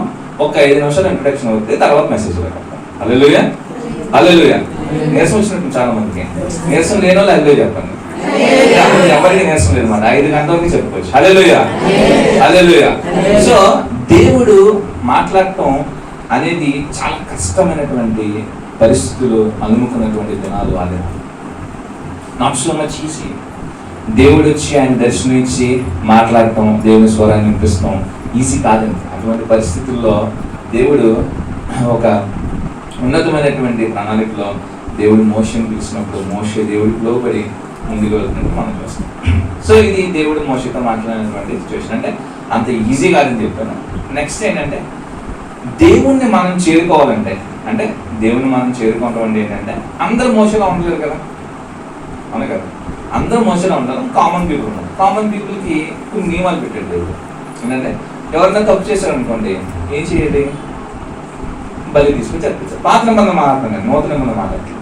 ఓకే, ఓల్డ్ టెస్ట్మెంట్ మాట్లాడుతుంది. ఇప్పుడు ఆత్మ సంబంధమైన బలి అర్పించాలి. ఓకే, ఇప్పుడు శరీర సంబంధమైనటువంటి బలి అర్పించాలి. నిర్గమాకాండం 25వ అధ్యాయం నుంచి 31వ అధ్యాయం వరకు తర్వాత చదువుతాం. నిర్గమాకాండం 25వ అధ్యాయం నుంచి 31వ అధ్యాయం చదువుకుంటే అక్కడ ప్రత్యక్ష గుడారం అనేది దేవుడు ప్రారంభించాడు. Tabernacle. Okay, tent of meeting అంటారు దాన్ని, టాబర్నికల్ అని కూడా అంటారు. ఓకే, టాబర్నికల్ని ప్రారంభించినప్పుడు దానికి ఒక కొలతనిచ్చింది దేవుని చెప్పిన మీద. నెక్స్ట్ టైం వచ్చినప్పుడు కంప్లీట్గా మనం టాబర్నికల్ గురించి మాట్లాడదాం. ఓకే, మళ్ళీ నెక్స్ట్ టైం కూడా పిలుస్తారు కదా పాస్టర్ గారు, పిలుస్తారు ఖచ్చితంగా, ఎందుకంటే అర్థమైంది ఆయన చిరునవ్వు. హల్లెలూయా. సో అక్కడ మనం చూస్తే టాబర్నికల్ గురించి మనం చూస్తాం. నిర్గమాకాండం 25వ అధ్యాయం నుంచి 31వ అధ్యాయం వరకు చూస్తే మరి ప్రత్యక్ష గుడారంలో ఉన్నటువంటి నియమాలు, ప్రత్యక్ష గుడారం గురించినటువంటి విషయాలన్నీ మనం అక్కడ చూస్తాం. సో ఎక్కడైతే దేవుని ప్రజలు ప్రయాణం చేస్తూ ఆగుతున్నారో దేవుడు మోషేకి ఒక నియమం ఇచ్చాడు. ఏంటంటే, సరే నువ్వు నా దగ్గరికి వస్తున్నావు, నా మాట తీసుకున్నావు, ప్రజలకు చెప్తున్నావు. మరి ప్రజలు ఏంటంటే, ప్రజలు కూడా దేవుడే డైరెక్ట్గా నాతో మాట్లాడితే బాగుంది కదా అనే ఫీలింగ్లో ప్రజలు వచ్చేస్తున్నారు. సో ఏం చేస్తామంటే ఒక నియమం పెడతాం. అంటే అది నన్ను చేరుకోవాలంటే నేను మీలాగా కామన్ మ్యాన్ కాదు కాబట్టి నేను పరిశుద్ధుని కాబట్టి నన్ను చేరుకోవాలంటే కొన్ని నియమాలు. అది ఏ నియమము అంటే, ఒక వ్యక్తి పాపం చేస్తే, అందులో చాలా రకాల బలులు ఉన్నాయి, నేను అన్నిటి గురించి డిస్క్రైబ్ చేసే టైం లేదు. ఓకే, మనిషి పాపం చేసాడు అనుకోండి, ఒక బలిని తీసుకొచ్చి దేవుడికి అర్పించాలి. ఇప్పుడు ఇది అగ్రిమెంట్ అంటే కోవెనెంట్లో ఒక భాగం మాట. ఆ బలి అర్పించినప్పుడు ఆ బలిని నేను అంగీకరిస్తే ఆ ప్రజకి ఆ మనిషికి నాకు మళ్ళీ రిలేషన్ ఏర్పడు, బాండింగ్ తెగిపోయిందని మళ్ళీ నేను ఏర్పరచుకుంటాను. ఎందుకంటే వాళ్ళకి నాకు అడ్డుగా ఏముందంటే పాపం అడ్డుగా ఉంది. ఈ పాపం అనేది వాళ్ళ నుంచి బయటపడాలంటే బలి అనేది జరుగుతుంది. బలి జరిగితే మళ్ళీ ఆ రిలేషన్ నేను సెటప్ చేసుకుని ముందుకు తీసుకెళ్తానని దేవుడు చెప్తాను. ఓకే, సో చెప్పాను కదా అంత ఈజీ కాదని చెప్పను, అదే అంత ఈజీ కాదు చెప్పండి, అంత ఈజీ కాదు. ఓకే, ఆ రోజుల్లో దేవుని చేరుకుంటాం, అంత ఈజీ కాదు. సో ఇప్పుడు చాలా మందికి ఆకలి చచ్చిపోయినట్టు ఉంది, చెప్తున్నాను మళ్ళీ. ఓకే, ఇంకా ఆకలి చచ్చిపోతుంది ఇప్పుడు మాట్లాడుతారు. ఓకే, సో ఇప్పుడు దేవునికి మనకి ఉన్న మధ్యలో ఉన్న పాపాన్ని వైదొలగించాలంటే ఒక బలి అర్పణ జరగాలి. ఓకే, రక్త ప్రోక్షణ అనేది జరగాలి. జరిగితే దేవుడు మనకి మరలా రిలేషన్ బాండప్ అయ్యి మళ్ళీ మనం ముందుకు కొనసాగుతూ ఉంటాం. ఓకే, సో 25వ అధ్యాయం నిర్గమాకాండం నుంచి 31వ అధ్యాయం వరకు మనం చూస్తే దేవుడు ఒక ప్రత్యక్ష గుడారానికి ఒక వైశాల్యత ఇచ్చాడు. ఓకే, ఒక ప్లేస్ ఇచ్చాడు, ఒక డైమెన్షన్ ఇచ్చాడు. దాంట్లో ప్రత్యక్ష గుడారాన్ని ఏ విధంగా బిల్డ్ చేయాలో దేవుడు చెప్పాడు. దాని కొలతలన్నీ దేవుడు ఇచ్చాడు. ఓకే, దాని కొలతలన్నీ ఇచ్చి కేవలం అహరోనుకి సంతతికి సంబంధించినటువంటి అహరోను కుమారుడు యొక్క బలి నైవేద్యాన్ని తీసుకెళ్లి దేవుని సన్నిధానంలో అర్పించాలని దేవుడు చెప్పాడు. మోషే ప్రవక్త కానీ మోషే ప్రత్యక్ష గుడారంలోకి వెళ్ళి బలి అర్పించుకోవడం ఎందుకంటే నియమం అది. ఓకే, ప్రవక్త కదా అని వెళ్తే అంటే కుదరదు, మోషే కూడా తెలుసు. అందుకే మోషే మొత్తం అంతా సెట్ చేసి బాబు నువ్వు వెళ్ళరా అని అన్నయ్య చెప్పాడు, ఆయన లేవు. అదవుతుందా? సో దేవునికి బలి అర్పించడానికి ఒక వ్యక్తి పాపం చేశాను, ఫర్ ఎగ్జాంపుల్ ఏదో అవన్నీ చంపేశాను, కొట్టాను, లేదా వ్యభిచారం చేశాను, ఏదో చేశాను. ఓకే, ప్రతి పాపానికి ఒక్కొక్క సపరేట్ బలి అర్పణ. ఓకే, ఒక పెద్ద పాపం చేశాను, ఒక గొర్రె పిల్లని తీసుకొచ్చి అర్పించాను. ఓకే, సపోజ్ నేను ఏదో పాపం వచ్చి అవన్నీ కొట్టాను. ఓకే, సో మోషే ఏం చెప్పాడంటే ఆజ్ఞలు దేవుడు ఇచ్చాడు. దాంట్లో ఒక ఆజ్ఞ ఉంది, ఇతరులను నువ్వు దూషించకూడదు అనే ఒక ఆజ్ఞ ఉంది ఫర్ ఎగ్జాంపుల్. ఓకే, సో ఆ ఆజ్ఞ ప్రకారం నేను మళ్ళీ దేవుని సన్నిధిలోకి వెళ్ళాలంటే ఖచ్చితంగా బలిని అర్పించుకుని మళ్ళీ నేను క్లియర్ చేసుకుని నేను వెళ్తాను. ఓకే, సో ఇప్పుడు ఒక తప్పు చేశాను లేదా ఒక పాపం చేశాను. సో ఇప్పుడు ఒక గొర్రె పిల్ల పట్టుకొని వస్తాను ఎక్కడికి, పాస్టర్ గారు. ఓకే, సందు చివరి ఉన్నాను. ఓకే, ఇన్ఫర్మేషన్ ఇచ్చాను పాస్టర్ గారు. అప్పుడు కమ్యూనికేషన్ లేదు కదా, భర్తకు చెప్పానమాట, నేను ఎడ్ల బండి మీద బయలుదేరాను ఇప్పుడే పాస్టర్ గారికి చెప్పాను. ఆయన గబగబా ఇంకా ఎడ్ల బండి చేసుకుని వచ్చి పాస్టర్ గారు చెప్పారు, పలానా ఒక బ్రదర్ పాపం చేసినట్టు తప్పు చేసినట్టు గొర్రె పిల్లని తీసుకురండి అని చెప్పాను. అంటే నేను వస్తున్నానంటే ఫస్ట్ టెన్షన్ అవ్వదు తెలుసా, నేను తీసుకొచ్చి అర్థం ఇచ్చేస్తాను, కానీ పాస్టర్గా దాన్ని టెస్ట్ చేయాలి ఫస్ట్. ఓకే, దాని కన్ను ఎలా ఉంది, ఓకే దాని కాలు ఎలా ఉంది, దాని పొట్ట ఎలా ఉంది, దాని మీద మొట్టాలు ఏమైనా ఉన్నాయా, అదేమైనా గజ్జి ఉందా, అది సోపు ఏమైనా సోకు ఉందా అని చూడాలన్నమాట. తీసుకొచ్చింది ఇచ్చాను. ఇచ్చిన తర్వాత ఆయన చూసాడు నియమాలు ఏమున్నాయి. ఓకే, జబ్బుగా ఉన్న దాన్ని దేనిని అర్పించకూడదు, బ్రదర్ పని చేయదు తీసుకెళ్ళిపోండి అని చెప్పాను. ఓకే, ఫస్ట్ టైం ఇచ్చారు. ఇది అర్పిస్తేనే నేను మళ్ళీ ఎంటర్ అవ్వాలి మా చర్చిలోకి మన భాషలో. అదవుతుందా? ఈజీ కాదు. అదవుతుందా? మళ్ళీ చెప్పానా? మళ్ళీ చెప్పండి ఈజీ, అంత ఈజీ కాదు చెప్పండి, అంత ఈజీ కాదు. ఓకే, సో అర్పణ తీసుకొచ్చాను, ఫస్ట్ టైం ఇచ్చాను పాస్టర్ గారికి. లేదు బ్రదర్ ఇది కొంచెం ప్రాబ్లం ఉంది, ఇదైతే దేవుడు అంగీకరించడంటే తీసుకెళ్ళిపోయినాను. మళ్ళీ వెళ్ళాను కష్టపడి, ఎక్కడో మేడ్చల్ సంతకి వెళ్ళాను, మళ్ళీ ఇంకో గొర్రెపిల్లని తీసుకొచ్చాను. సడన్గా వచ్చేసరికి వర్షం పడింది. మధ్యదారిలో ఆ గొర్రెపిల్లకి ఫీవర్ వచ్చింది. టెంపరేచర్ చూసి వర్కౌట్ అవుతుంది, ఎప్పటికి వెళ్ళిపోయినాను మళ్ళీ లాస్ట్. ఓకే, ఇలాగా తీసుకొస్తున్నాను, దానికి ఏదో ఒక డిఫెక్ట్ ఉంటుంది. ఓకే, 100 గొర్రెలు తీసుకొచ్చాను ఒక రోజు, ఏమి అంగీకరించబడేలాగా లేదు అని వెళ్ళిపోయాను. దాన్ని బట్టి నాకు ఏమొస్తుంది? దేవుడు వద్దు, ఏం వద్దు బాబు, నా వద్దు, నేను బతుకుతానే వెళ్ళిపోతాను. అవునా? అంతేనా? ఆయన చెప్పాను కదా, అంత ఈజీ కాదు. ఓకే, అంత ఈజీ కాదు. సో ఒక 110 గొర్రెలు తీసుకొచ్చాను, ఎక్కడ లాస్ట్ది పర్ఫెక్ట్గా ఉండేది. అంటే ఇప్పటికే రోజున్నర అయిపోయిందన్నమాట. పొద్దున్న 6 గంటలు మొదలు పెడితే అర్ధరాత్రి 3:30కి పాస్టర్ గారు ఓకే చేశారు. ఎందుకు ఓకే చేయాలి అంటే దేవుడు ఓకే చేయాలి కాబట్టి, ఆయన ఏం లేదు. ఇప్పుడు నేను ఇచ్చిన ఆయన అనిపించాను అనుకోండి, అగ్ని ముందు ఆయన మీద కోసం ఆయన చచ్చిపోతాను. అంత భయంకరం. అదవుతుంది చెప్తుంది, నా మాటలు అర్థమవుతుంది మీకు. సో ఇప్పుడు 110 గొర్రెలు తీసుకొచ్చాను. గొర్రెలు తీసుకొచ్చిన తర్వాత ఆయన చూసాడు, బాగుంది. ఓకే, అక్కడ గంగాలం ఉంటుంది అన్నమాట. ఓకే, ఇత్తడి గంగాలం. ఓకే, ఇత్తడి గంగాలంలో ఉన్న వాటర్ మాత్రమే తీసి ఆ గొర్రెలను కడగాలి. ఎవరో పాస్టర్ గారు కొత్తలు. ఓకే, కడిగిన తర్వాత దాన్ని నీట్గా క్లీన్ చేసిన తర్వాత దాన్ని కట్ చేసి పక్కనే ఒక మెట్లు ఉంటాయి అన్నమాట. ఆ మెట్ల దగ్గరికి వెళ్తే ఒక దహన బలిపీఠం, ఆ బలిపీఠం మీద పెట్టాలి. పెట్టిన తర్వాత ఆకాశంలోంచి దేవునికి ప్రార్థన చేస్తామంటే ఆకాశంలోంచి దేవుడు చూసి అగ్నిని దాని మీద కురిపిస్తే అప్పుడు బలి యాక్సెప్ట్ అయినట్టు. కష్టం ఉంది, ఈజీగా ఉంది చెప్పాలి. ఇప్పుడు కష్టం ఉంది, అప్పుడు కష్టం ఉంది. మరి చర్చికి రావడానికి ఎక్కువ ఏంటి, ప్రార్థన చేయడానికి బాధ ఏంటి? అదవుతుందా? నా పాయింట్ కూడా అర్థమవుతుందా? సో అంత కష్టం మాట. ఒక వ్యక్తి మళ్ళీ దేవుణ్ణి చేరుకోవాలంటే అంత కష్టం. ఓకే, సో ఇది ఇంట్రడక్షన్. ఇప్పుడు మెసేజ్ కదా. ఓకే, ఒకసారి చెప్పలేదు దేవుని అమ్మాయి. సో ఇలాంటి క్లిష్టమైనటువంటి పరిస్థితుల్లో అన్య ప్రదేశంలో దేవుడు ఒక ప్రవక్తని దేవుడు, ఆయన పేరు బిలాము. ఈరోజు మనం బిలాము గురించి మాట్లాడుకోవాలి. ఓకే, ఎంత స్టోరీ చెప్పాను అనుకోండి, ఈ మెసేజ్ బాగా అర్థమవుతుంది. అందుకే ఇంట్రడక్షన్ చెప్పాను. ఓకే, సో మనం ఇప్పుడు మెసేజ్ చెప్పినా ఓకే, దాని మూలాలు తెలుసుకొని చెప్పాం అనుకోండి, అసలు గుండెల్లోకి వెళ్ళిపోతున్నాం. అర్థమైందా? మీ క్లాస్ లాగా చెప్పాను ఇప్పటిదాకా. ఒకసారి చెప్పాను అనుకోండి, ఆనంద్ పాస్టర్ గారు అంటే అంత ఈజీ కాదని చెప్తారు, ఎందుకంటే అర్థమైపోయింది మీకు ఇప్పటిదాకా. అర్థమైనా? హల్లెలూయా. సో సంఖ్యాకాండంలో ఉన్నటువంటి 22, 23, 24 అధ్యాయాలు ఉన్న విషయాల్ని మనం ధ్యానం చేయబోతున్నాం. వచనం వెంబడి వచనం ధ్యానం చేయట్లేదు. ఓకే, దాని ఉన్నటువంటి కాంటెక్స్ట్గా మేము చెప్పాలని ఆశపడుతున్నాం. అన్య ప్రదేశంలో ఒక ప్రవక్త. ఎవరైనా రాసుకోండి. అన్య ప్రదేశంలో ఒక ప్రవక్త. టైటిల్ పేరు ఏంటంటే ఏ mighty profit in a foreign land. A mighty profit in a foreign land. Okay, అన్య ప్రదేశంలో ఒక ప్రవక్త. ఇప్పుడు మనం చూస్తే దేవుని ప్రజలైనటువంటి ఇశ్రాయేలీలు వాళ్ళు ప్రయాణం మొదలుపెట్టిన తర్వాత ఆల్మోస్ట్ ఇంకా కనాను దేశానికి రీచ్ అయిపోతున్నటువంటి దగ్గరలో ఉన్నారన్నమాట. అంటే అవుట్స్కట్స్లో ఉన్నారు మన భాష చెప్పాలంటే. అదవుతుందా? అంటే ఇప్పుడు హైదరాబాద్ ఎంటర్ అయిపోతున్నప్పుడు మనకి రామోజీ ఫిల్మ్ సిటీ ఎలాగో అవుట్స్కట్, అలాంటి అవుట్స్కట్స్లో ఉన్నారన్నమాట. ఎవరు? దేవుని ప్రజలైనటువంటి ఇశ్రాయేలు. ఎంతమంది?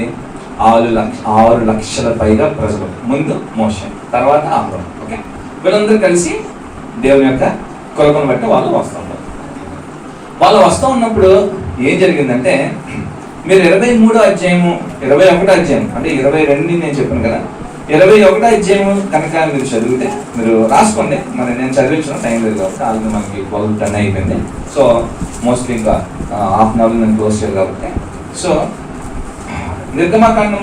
సంఖ్యాకాండము 21వ అధ్యాయము 1 నుంచి 3 వచనాలు చూస్తే, అక్కడ దేవుని ప్రజలైనటువంటి ఇశ్రాయేలులో కనానీయులతో, అంటే ఒక తెగవారైనటువంటి కనానీయులతో యుద్ధం చేసి జయించినట్టు మనం చూస్తాం. ఓకే, తర్వాత 23వ వచనం నుంచి నిర్గమాకాండం 21, 23 నుంచి 23, 24 వచనం చూస్తే వాళ్ళు అమోరీయులతో యుద్ధం చేసి గెలిచినట్టు మనం చూస్తాం. ఇది రెండొక ఫైట్ అన్నమాట, యుద్ధం. ఓకే, మూడోది 33 నుంచి 35 వరకు చూస్తే అక్కడ భాషాను వాళ్ళతోటి వాళ్ళు యుద్ధం చేసి జయించినట్టు మనం చూస్తాం. అంటే వాళ్ళ జర్నీలో ఆల్మోస్ట్ ఇంకా బార్డర్ రీచ్ అయిపోతున్న టైంలో విపరీతంగా శత్రువులు వాళ్ళని అలుముకొని ఎలాగైనా కనాన్ దేశంలోనికి వాళ్ళు ఎంటర్ అవ్వకుండా మరి అపవాదిని వాళ్ళని ప్రేరేపిస్తూ, ఓకే, అపవాది దేవుని ప్రజలకి ఆ స్వాస్థ్యం దక్కకుండా అనేకమైనటువంటి రాజులు లేపుతూ మరి దేవుని ప్రజలకి వ్యతిరేకంగా పోరాడాలని మరి అనేకమైన ప్రయత్నాలు చేసినట్టు మనం చూస్తాం. అయినప్పటికీ దేవుడు ఆ బార్డర్స్లోకి వచ్చినప్పుడు, ఆ ప్రజలు ఆ బార్డర్స్లోకి వచ్చినప్పుడు ఒక్కొక్కరిని జయించుకుంటాం. ఇంకా శక్తిని, బలాన్ని దేవుడు తన ప్రజలను ముందుకు తీసుకెళ్తూ ఒక్కొక్క తెగని మరి ఇంకా లాస్ట్లో వచ్చామనుకోండి ఎలా ఉంటుంది, మనకి బలం పోతుంది. కానీ ఆ లాస్ట్ మూమెంట్లో దేవుడు ఇంకా బలాన్ని సమకూర్చే వాళ్ళకి ఇంకా శక్తినిచ్చి మరి శత్రువు అంతటిని జయించుకుంటూ వచ్చే కృపని ఇచ్చారు. అంటే లాస్ట్లో మనం చూస్తే 3 ఫైట్స్ జరిగినాయి అన్నమాట. ఒకటి కనానీయులతోటి, ఒకటి అమోరీయులతోటి, ఒకటి భాషానీయులతోటి. ఓకే, ఈ 3 ప్రదేశాల్లో ఉన్న వాళ్ళందరి వైపు చూసినప్పుడు ఇప్పుడు ఇక్కడ మోయాబు రాజుకి టెన్షన్ మొదలైనమాట. ఏంటంటే ఈ ప్రజలు వాళ్ళ దారి గుండా వెళ్ళట్లేదు, వెళ్తూ ప్రతి రాజ్యాన్ని వాళ్ళు జయించుకుంటూ వెళ్ళిపోతున్నారు, మమ్మల్ని కూడా తుత్తునీలుగా చేస్తారని ఒక టెన్షన్ వాళ్ళకి మోయాబు రాజుకి మొదలైంది. ఓకే, ఆ రాజు పేరు బాలాకు.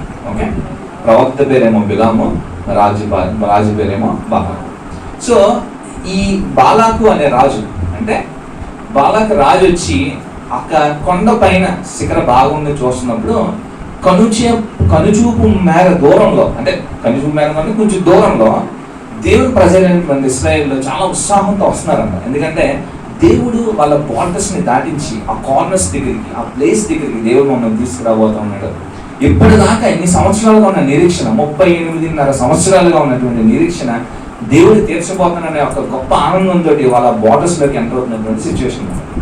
అప్పుడు వీళ్ళు కనుక వచ్చి ఇక్కడ సెటిల్ అయితే ఇక్కడ ఉన్న వాళ్ళందరినీ దేవుడు తీసేస్తాడు, ఇంకా మన ఎవరికి బతుకుండదని చెప్పి ఆయన ఆలోచన చేయడం మొదలుపెట్టాడు. స్టోరీ మాట అట్లనే మీరు అందరూ సిచ్యువేషన్లోకి వచ్చారా, సీన్లోకి వచ్చారా?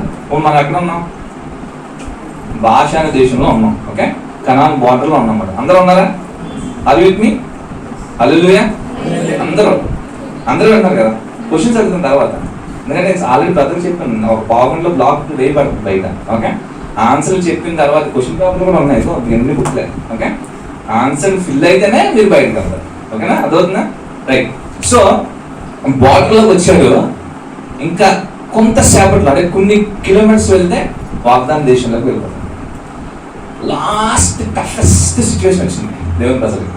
టఫెస్ట్ సిచ్యువేషన్ ఏంటంటే మోయాబు రాజు చూశాడు, వాళ్ళు వచ్చేస్తున్నారు, వచ్చేసి మమ్మల్ని అందరినీ ఇక్కడి నుంచి తీసేసి వాళ్ళు స్వతంత్రించుకుంటారు కనుక ఏమి చేయాలి అని ఒక ఐడియా అని అతను వేయడం మొదలుపెట్టాడు. అప్పుడు ఏమై తగ్గిందంటే ఇదంతా అన్య ప్రదేశం కదా, కానీ అన్య ప్రదేశం అయినప్పటికీ ఒక బిలాం అనే ప్రవక్త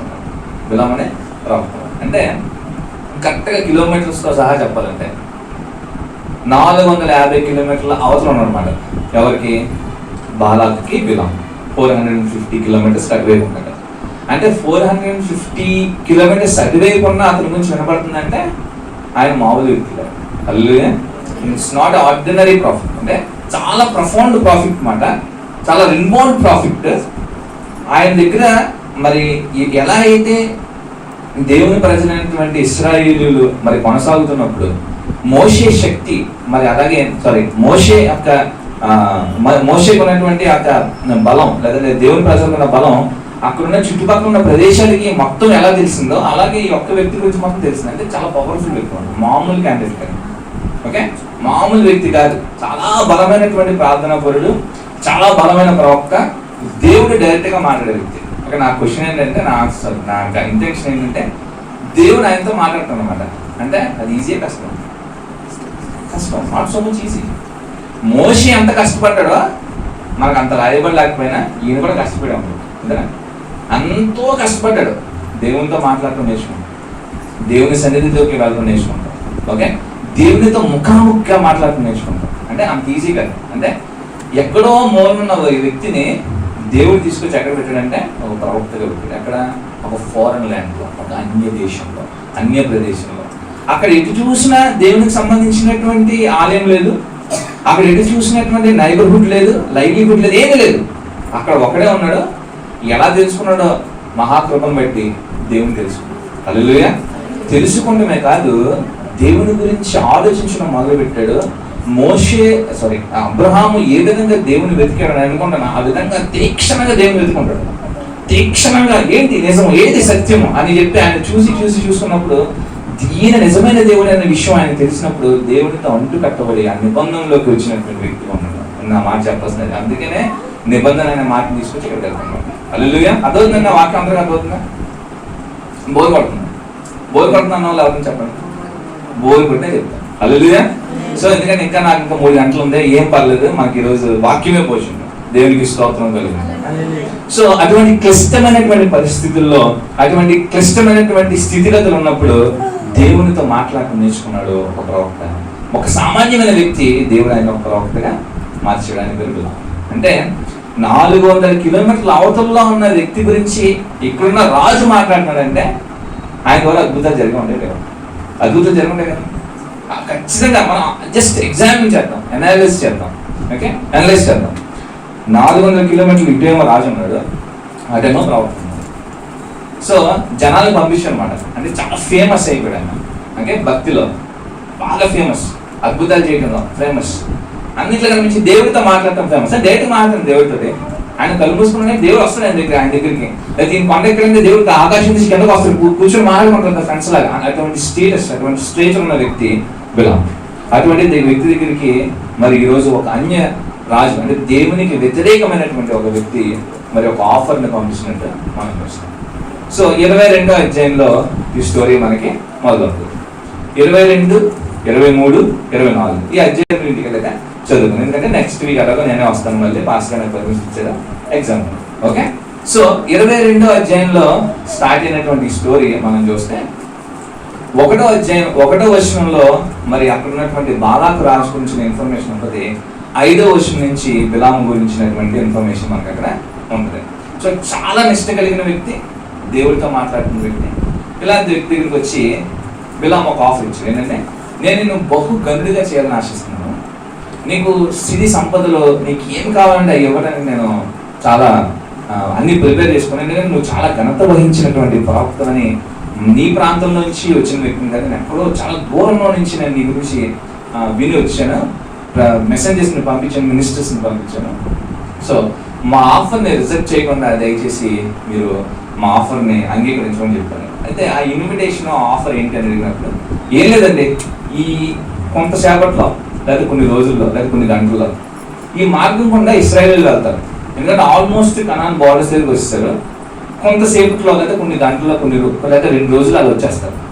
ఏమీ లేదు, మీరు ఎక్కడున్నారో అక్కడ నిలబడి ఓకే వాళ్ళు చెప్పించబడిన దాకా పలకండి, ఇంకేమి వద్దు, ఇంకేమి అడగము మేము. అంటే మీ నోటి మాట అంటే దేవుడి నోటి మాట అంత అంత పవర్ఫుల్ మీ మాట. సో మీరు జస్ట్ పలకండి, వాళ్ళు చెప్పించబడదని చెప్పి.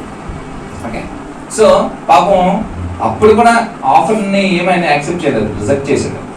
వద్దన్నాడు, వద్దు, నేను దేవుడి దగ్గర. సో దేవుడు అప్పుడు కూడా దేవుడు ఎంత కృపమేడంటే ఓకే అటువంటి సిచ్యువేషన్ వచ్చినప్పుడు ఈయన యాక్సెప్ట్ చేస్తాడు, లేదంటే దేవుడు టెస్ట్ చేస్తూ ఉన్నాడు. ఈయన వెళ్ళాడు దేవుడితో మాట్లాడినప్పుడు, వాళ్ళు నేను పేరు పెట్టుకుని పిలిచిన ప్రజల్ని నువ్వు ఎవరు వాళ్ళని చెప్పించడానికి ఈ ఆఫర్ నువ్వు ఎందుకు యాక్సెప్ట్ చేస్తావు అని చెప్పి అక్కడ దాకా బాగానే ఉంది. వెళ్ళాడు, రిజెక్ట్ చేశాడు, వద్దు వెళ్ళిపోండి అని చెప్పాడు. సో వాళ్ళు వెళ్ళిపోకుండా పదే తలుగుతూ ఉన్నారు అనమాట. ఆఫర్ని యాక్సెప్ట్ చేయండి, ఆఫర్ని యాక్సెప్ట్ చేయండి, ఆఫర్ని యాక్సెప్ట్ చేయండి.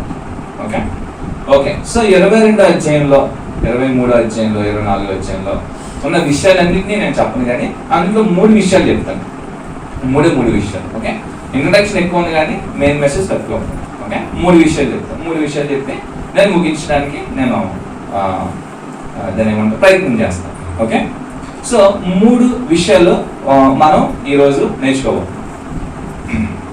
అయితే 22వ అధ్యాయంలో చూస్తే స్టోరీ ముందు నేను చెప్పేసిన తర్వాత ఆ 3 విషయాలు నేను కొంచెం క్లియర్గా ఎక్స్ప్లెయిన్ చేసి వాక్యాన్ని క్లోజ్ చేస్తాను. ఓకే, సో ఒక ఆఫర్ వచ్చింది. ఓకే, ఆఫర్ వచ్చినప్పుడు ఆయన వెంటనే యాక్సెప్ట్ చేయలేదు.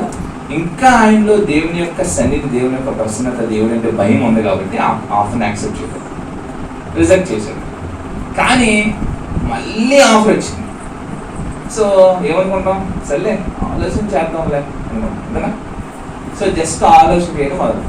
సో ఆలోచన చేయడం మొదలు పెట్టడం ఆయన చేసిన మిస్టేక్. అంటే దేవుని నోటి నుంచి వచ్చే మాట ఆయనకు తెలుసు, దేవుని హృదయం తెలుసు, దేవుని మార్గం తెలుసు, దేవుని సన్నిధి తెలుసు, దేవుని అంటే శక్తి తెలుసు, దేవుల్లో ఉన్నటువంటి సకల గుణాలని తెలిసిన ఆయన జస్ట్ ఆ ఫోకస్ని జస్ట్ కొంచెం మార్చాడు. మన ఫోకస్ కొంచెం టర్న్ అయింది, తెలియకుండానే దేవుడి నుంచి దూరం అవడం మొదలు ఆయన గమనించలేకపోతుంది. సో 22 అధ్యాయంలో మనం చూస్తే మళ్ళీ ఆఫర్ వచ్చింది. సో మొత్తానికి డైరెక్ట్గా ఆఫర్ని యాక్సెప్ట్ చేశాడు, మొదలయ్యాడు, ముందుకు వెళ్తున్నాడు. ఓకే, దేవుడు మరి వద్దు అని డైరెక్ట్గా దేవుడు చెప్పినప్పటికీ ఆయన మళ్ళీ ఆయన మార్గంలో వెళ్ళిపోవడం మొదలుపెట్టాడు. ఓకే, సో ఇదంతా మనకి సండే స్కూల్లో చెప్పిన స్టోరీయే. ఆయన ఒక గాడి మీద వెళ్ళడం జరుగుతుంది. ఓకే, సో కొన్ని బిబ్లికల్ రీసెర్చ్ బట్టి ఏమి తెలియదంటే ఆయన వెళ్ళిన మార్గం అంట ఒక హైవే అంట, ఒక హైవే. ఓకే, హైవేలో వెళ్ళడం మొదలుపెట్టాడు. హైవే అనేది మనకి మన ప్రపంచంలో ఎప్పుడు స్టార్ట్ అయిందంటే 1980s స్టార్ట్ అయింది. అప్పుడు దాకా హైవే అనేది లేదు, మామూలు రోడ్లు ఉంటాయి. 1880sలో రష్యన్ పీపుల్ స్టార్ట్ చేశారు హైవేస్. ఓకే, సో హైవేలో వెళ్తాం మొదలు పెట్టాడు. అంటే చాలా రిస్క్ జర్నీ అనమాట. అంటే రిస్క్ జర్నీ అంటే ఒక పైన ఒక మార్గం ఉంటుంది. ఓకే, ఆ మార్గంలో కనుక అటు ఇటు స్లిప్ అయ్యాడు కొంచెం పడిపి తెచ్చిపోతాడు. ఓకే, అందుకనే ఆయన ఒక్కడే వెళ్ళలేక ఒక గాడిని తీసుకుని వెళ్ళాడు. ఓకే, ఆయన తప్పు చేశాడు, వెనకలేదు. ఓకే, దేవత వచ్చింది, ఈయన పడిపోయాడు, గాడిద మాట్లాడింది, ఇవన్నీ జరిగినాయి. ఓకే, ఇదంతా జరిగింది. ఓకే, అప్పుడు దేవుని దేవత ఏం చెప్పిందంటే ఇంకా సరైన డెసిషన్ తీసుకోవాలి, వెనక్కి వెళ్ళిపో అని చెప్పింది. ఓకే, వెళ్ళిపోతానని చెప్పాడు, కానీ వెళ్ళిపోతానని చెప్పాడు దేవుని దేవత. Okay okay I go back అన్నాడు, కానీ వెళ్ళలేదు. ఓకే, అప్పుడు మళ్ళీ దేవుడిని అడిగాడు, ఏమని, ప్రభు కెన్ ఐ ట్రై ఇట్ అంటే, ఇంకా నీ కర్మ ఇష్టం. ఓకే అన్నది దేవుడు. ఓకే, దేవుడు మనకు చాలాసార్లు చెప్తాడు, ఓకే అది చెయ్యొద్దురా అని చెప్తాడు. ఒక్కసారి ప్రభు అంటే నీ కర్మ అంటే అప్పుడు మనం బాగుపడాలి. అర్థమైందా? దేవుడు చెప్పాడు ముందే వద్దు అని, just can I try. Okay, ఒక్క సినిమాయే కదా ప్రభు, ఇప్పుడు దాకా నేను చూడలేదు థియేటర్లో ఫ్రెండ్స్ ప్లీజ్ కరెక్ట్గా సినిమాకి వెళ్తే హాల్లో వెళ్ళి కూర్చుందాం, ఆమె ఎవరికి కరుణ కదా నీ కరుణ వస్తుంది. ఎందుకంటే ప్రభు మళ్ళీ చర్చికి వచ్చి మాస్టర్ గారిని బ్రదర్ నేను అంత వ్యక్తిగా ఉన్నాను బ్రదర్, అది కొన్నాను బ్రదర్, ఇది అనుకుంటాను, ఎందుకు వచ్చింది బ్రదర్ వస్తుంది. మరి దేవుడు మాట్లాడుతూ వస్తుంది. ఒక్కసారి కూడా కుదరదమ్మా. అర్థమైందా? నియమమే చెప్పండి. అదే నియమమే అంటే అంత ఈజీగా దేవుడితో మాట్లాడటం, అంత ఈజీగా దేవుడి సన్నిధిలోకి వెళ్తాం, అంత ఈజీగా దేవుడు ఇచ్చిన మాట తీసుకొచ్చి ప్రజలకు చెప్తాం. కానీ అటువంటి సిచ్యువేషన్లో దేవుడు ఒక అన్య దేశంలో ఒక ప్రవక్తను తీసుకొచ్చి నిలబెట్టినప్పుడు ఇంకెంత కృతజ్ఞతగా ఉండగలుగుతాం. కానీ అతడు తన మార్గాలన్నీ విడిచిపెట్టేసి మరి తన ఫోకస్ అంతా మరి డబ్బు మీద పడిపోయిందన్న విషయం మనం తెలుసు. సరే వెళ్ళొద్దు అన్నాడు దేవుడు, కానీ వెళ్ళాడు. వెళ్ళిన తర్వాత మళ్ళీ మన వారసత్వం ఉంటుంది కదా, ఏం చెప్పాడంటే దేవుడిని ఎలాగైనా ప్లీజ్ చేద్దామని. దేవుడేమో వద్దని చెప్తున్నాడు, మనం కూడా ఏంటంటే ఒక బ్రదర్ చెప్తున్నాడు దయచేసి ఏమనుకోండి బ్రదర్ నేను దశం భాగం ఇస్తాను, నా లంచంలో కూడా దశం భాగం ఇస్తాను బ్రదర్, ఎందుకంటే దేవుడికి ఇచ్చారు కదా బ్రదర్, దేవుడి దగ్గర వచ్చిందంటే అప్పుడు నేను చెప్పాను ఆ దేవుడు అలా యాక్సెప్ట్ చేయడంటే లంచంలో దేవుడి దగ్గరికి ఆయన అంట ₹1,00,000 శాలరీ అంట 10,000 ఇస్తాడంట, లంచం 4 లక్షలు అంటే 4,000 ఇస్తాడంట. కుదరదు దేవుడు, నీ దగ్గర ₹10 ఉందనుకోండి ₹1 అంటే దేవుడికి చాలు. అర్థవుతుందా? సో 23వ అధ్యాయం దగ్గరికి వచ్చాం, 22 స్టోరీ అయిపోయింది, 23లోకి వచ్చాం. 23లో ఏం జరిగిందంటే దేవుడిని ప్లీజ్ చేయాలంటే ఏం చేయాలి అని చెప్పి ఆలోచించాడు. అంటే టక్క 7 బలిపీఠాలు కట్టేమన్నాడు. ఓకే, 7 ఆల్టర్స్ కట్టేసి ఈ బలిపీఠం మీద అర్పణ అర్పిస్తే ఖచ్చితంగా దేవుడు ఏదైనా దేవుడు మన అంగీకరించేస్తాడని మొదలుపెట్టాడు. 3 సార్లు బలి ట్రై చేశాడు, వర్కౌట్ అవ్వలేదు. ఓకే, సో ఈ రాజుకి టెన్షన్ పెరిగిపోతుంది. ఏం తెలుసా, ప్రజలు వచ్చేస్తూ ఉన్నారు, దగ్గర వచ్చేస్తూ ఉన్నారు, గంటలు అయిపోతా ఉన్నాయి. ప్రజలు ఇంకెలా చూస్తుంది, కన్ను మీద దూరంలోకి వస్తుందన్నమాట. ఇక్కడ నుంచి కొన్న నుంచి వస్తే వాళ్ళు వచ్చేసినప్పుడు మళ్ళీ చెప్తున్నాడు, బాబు నువ్వేం చేస్తావు నాకు తెలియదు, వాళ్ళ దగ్గరికి వచ్చేస్తున్నారు, దయచేసి వాళ్ళని క్షమించు, ఓకే నీకు ఏం కావాలంటే ఇస్తాను అని చెప్పి ఇంకా ప్రెజర్ చేయడం మొదలుపెట్టాడు. సో అప్పటికీ కూడా దేవుడు ఆయనకి ఇంకా అవకాశం ఇస్తా ఉన్నాడు, ఇంకా మారుతాడేమో లేదు. సో అన్నంత పని చేశాడు. ఆ పని చేయొద్దురంటే మనం ఏం చేస్తాం, తర్వాత అమ్మ నాన్న ఏమంటారు, వద్దురా అని చెప్పాను. ఈరోజు సైకిల్ తొక్కకరా, ఒంట్లో బాగాలేదు అని చెప్పాను, తొక్కావు పడ్డావు, ఏమంటారు నీ కరం నువ్వు అనిపించాను, అమ్మ ఆఫీస్కి పోతే నాన్న ఆఫీస్కి పోతే. అదవుతుందా? సో దేవుడు చూశాడు. ఇంకేంటంటే ఈయనకి ఆ దేవుని కన్నా ఆయన ఇచ్చే ఘనత కనబడుతుంది కనుక దేవుని ప్రజల్ని శపించడానికి చేసేది, దేవుని ప్రజల్ని శపించడానికి చేతి. సో 23 అధ్యాయంలో దేవునికి ఇష్టం లేని బలిపీఠం కలిసాడు, దేవునికి అర్పణ అర్పితాన్ని. ఓకే, ఆ స్టోరీ అంతా కొనసాగుతుంది. దేవుని ప్రజలు కనుమేర దూరంలో కనబడుతున్నారు, దేవుని ప్రజలు కనుమేర దూరంలో కనబడుతున్నారు. ఇంకా రాజు వల్ల కావట్లేదు, ఎలాగైనా శపించే అంటున్నప్పుడు 3 సార్లు చేతులు ఎత్తాడు, 3 సార్లు దీవించాడు. దేవుని నామానికి మహిమ కలిగింది. ఒకసారి దేవుని చంపలు దేవుని అల్లుగా ఆ రాజేమో గుర్తుందనమాట, ఇంజక్షన్ చెప్పించు చెప్పించేస్తామంటే దేవుడు వీళ్ళని బహుగా దీవించింది కాక అంటాడు. మళ్ళీ కోపం వచ్చింది, దగ్గరకు వచ్చేస్తున్నాడు బాబు, మళ్ళీ చెప్పించంటే మళ్ళీ చేతులు ఎత్తున్నాడు. యేసు నామంలో వీళ్ళు అంటే దీవించబడి కాక మళ్ళీ మూడోసారి బుర్ర బుద్ధి లేదా మళ్ళీ శపించమే కావాలంటే మళ్ళీ చేతులు ఎత్తాడు. ఈసారి రాజు చాలా హ్యాపీ మేడం, 2 సార్లు కాషన్ ఇచ్చాను కదా, 3ఓసారి ఖచ్చితంగా శపిస్తాడండి. 3ఓసారి ఇంకా బహు విస్తారంగా దేవుడు దీవించింది కాక. హల్లెలూయా. సో ఈ శాపాన్ని ఎలాగైనా పలకాలి అని, అంటే ఎందుకు శాపాన్ని పలకమని పలికితే అవుతుందంటే డైరెక్ట్ గా దేవునితో మాట్లాడే వ్యక్తి కాబట్టి ఖచ్చితంగా ఈయన నోరు దేవుని నోరులోంచి దేవుని యొక్క మాటతో సమానం అని చెప్పి ఆయన అంతగా ప్రేరేపించినప్పుడు ఈయన 3 సార్లు చేతులు ఎత్తాడు, 3 సార్లు దీవించాడు. సో ఇక్కడికి స్టోరీ అయింది. సో ఇది ఆయనకి రావాల్సిన కానుక రాలేదు. ఓకే, అనవసరంగా తిట్లు పడినాను, వెళ్ళిపోయాడు. ఓకే, అవి మనం ఏం చేస్తాము, ప్రభా ఏదో తెలియక చేశాను ప్రభా క్షమించు అని చెప్పి మళ్ళీ ఇది ఒక డైలాగ్, నీ పరిశుద్ధ రక్తంతో కడిగే ప్రభా, నీళ్ళు వెళ్ళా కడిగే ప్రభా, నా కళ్ళు కడిగే ప్రభా, చేతులు కడిగే ప్రభా, అన్నిటిగా నా హృదయం ప్రభా, హృదయం కడిగే ప్రభా అంటామా. అంతేనా మనం చేసే ప్రార్థన ఇదే కదా, చెప్పండి సీరియస్ గా. తప్పు చేస్తే మన ప్రార్థన ఏదైనా వెంటనే మనం ఏం చేస్తారంటే శుద్ధ హృదయ ఆ పాట వేసుకుంటారు. నేను ఆ పాట వెంటనే ఆడు ఏదో చేసి ఉంటాడు అర్థం, అర్థమైందా. ముందు రోజు ఏదో అయ్యింది, ఆడు ఏదో చేశాడు. శుద్ధ హృదయం ఈ మధ్యన ఏంటంటే ఇది రివ్యూ, అంటే క్రిస్టియన్స్ ఎక్కువ ఏ పాట వింటారో శుద్ధ హృదయం పాట వింటారంట. బాగా కొన్ని అనాలిసిస్ చెప్తాను నేను. ఓకే, ఆ పాట వేసుకున్నావంటే నువ్వు ఏదో తేడా చేసినట్టు ముందు రోజు, అదవుతుందా. సో ఆ రోజు ఏంటంటే ఈయన అదే పాట అర్థమని దేవుడి దగ్గరికి వెళ్ళాడు. దేవుడు ఏం చెప్పాడంటే నో ఛాన్స్. దేవుడు ఏం చెప్పాడు, నో ఛాన్స్. 3 విషయాల్లో ఒక ప్రాఫిట్ గురించి నేర్చుకునే క్లోజ్. ఓకే, స్టోరీ ఎలాబరేట్ చేయలేదు నేను, ఎందుకంటే స్టోరీ మనకు తెలుసుకోవాలి. ఓకే, 3 విషయాలు అంటే నేను చెప్పాను కదా, ఎక్కడికి వచ్చినా నా ఓన్ మెసేజ్తో నేను వెళ్ళాను. నేను ప్రే చేసుకున్నప్పుడు దేవుడు నాకు ఏ మెసేజ్ ఇచ్చాడో ఆ మెసేజ్ తీసుకొచ్చి మీకు చెప్తాను. ఓకే, ఎవరు ఫీల్ అవ్వద్దు.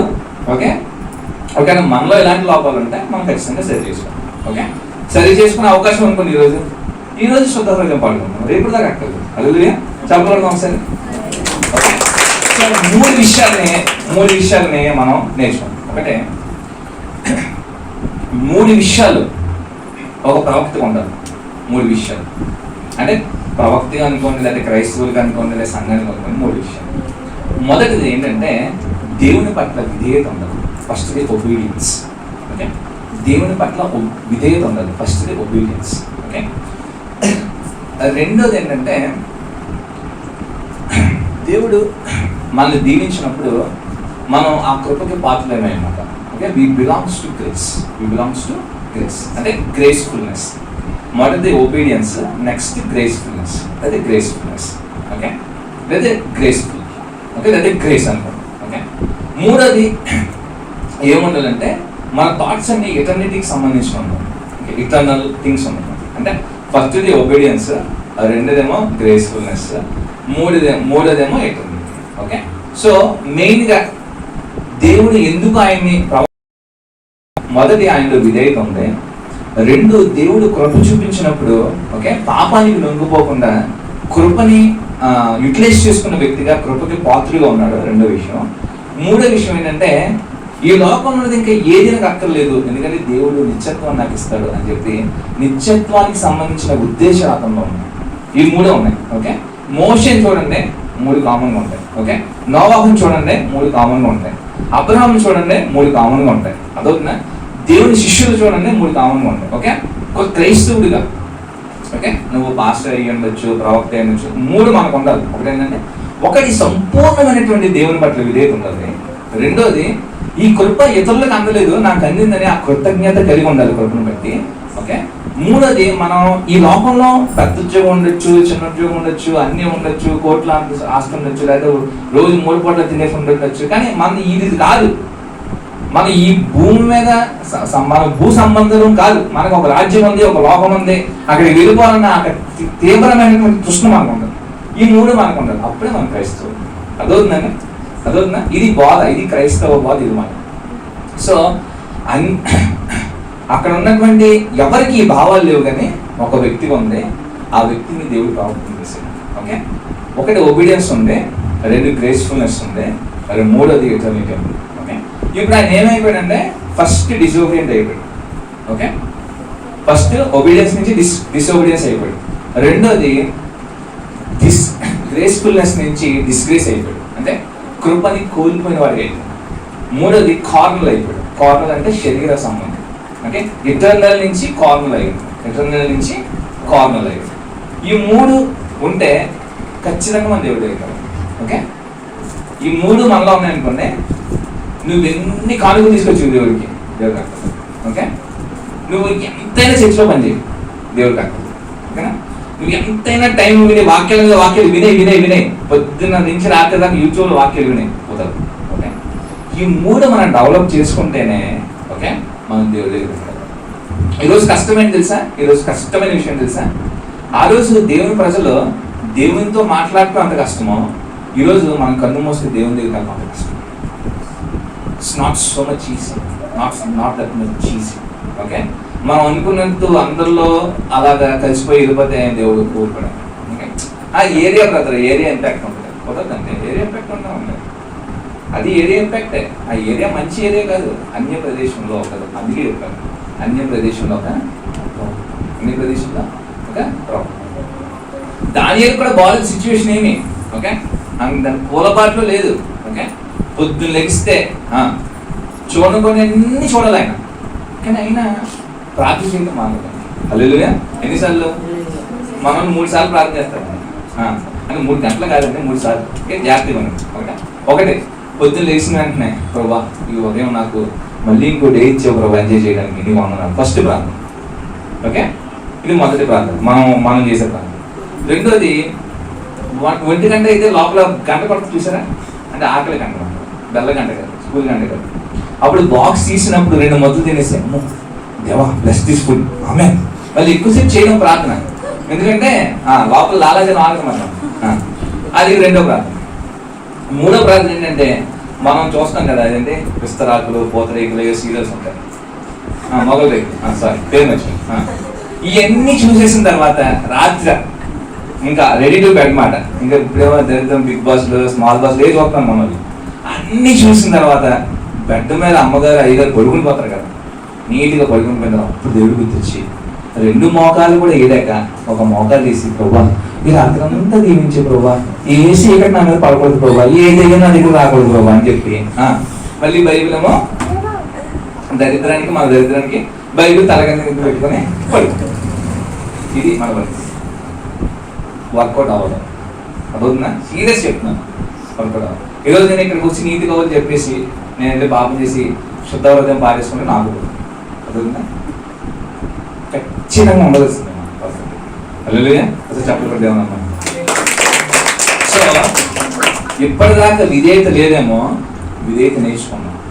ఇప్పటిదాకా దేవుడిచ్చిన కృపని పక్కన అవహేళన చేసి పర్లేదు అనుకుంటామేమో, ఆ కృపకున్న ప్రాముఖ్యతను మన జీవితంలో స్వతంత్రించుకుంటూ ముందుకు వెళ్తాం. మూడోది, ఇది శరీరం, ఇది మట్టిలోకి వెళ్ళిపోతుంది, దీన్ని సాటిస్ఫై చేసుకుంటే తప్పవుతున్నాం. ఇది చచ్చిపోయిన తర్వాత దీంట్లో ఉన్న ఆత్మ దేవుని దగ్గరికి వెళ్ళి యుగయుగాలు దేవునితో పాటు జీవించే సన్నిధిలో, దేవుని సన్నిధిలో నిరంతరం దేవుని ఆరాధించే వ్యక్తులుగా ఉండాలని మనం మార్చుకుంటాం. హల్లెలూయా. సో 3 విషయాల్లో ప్రవక్త తప్పిపోయాడు. ఆ 3 విషయాల్లో ఈరోజు క్రైస్తవులు. ఓకే, సో కొంతమంది బాధ ఏంటంటే చాలా రాంగ్ టీచింగ్స్ ఉన్నాయి, అన్నిటి గురించి నేను అంటున్నాను. ఓకే, దేవుని చెప్పి మీద ఒకరోజు మనం మాట్లాడుకున్నాం. ఓకే, అన్ని రాంగ్ టీచింగ్స్లో ఏంటంటే దేవుడు రాలే అన్న రాంగ్ టీచింగ్ ఒకటి.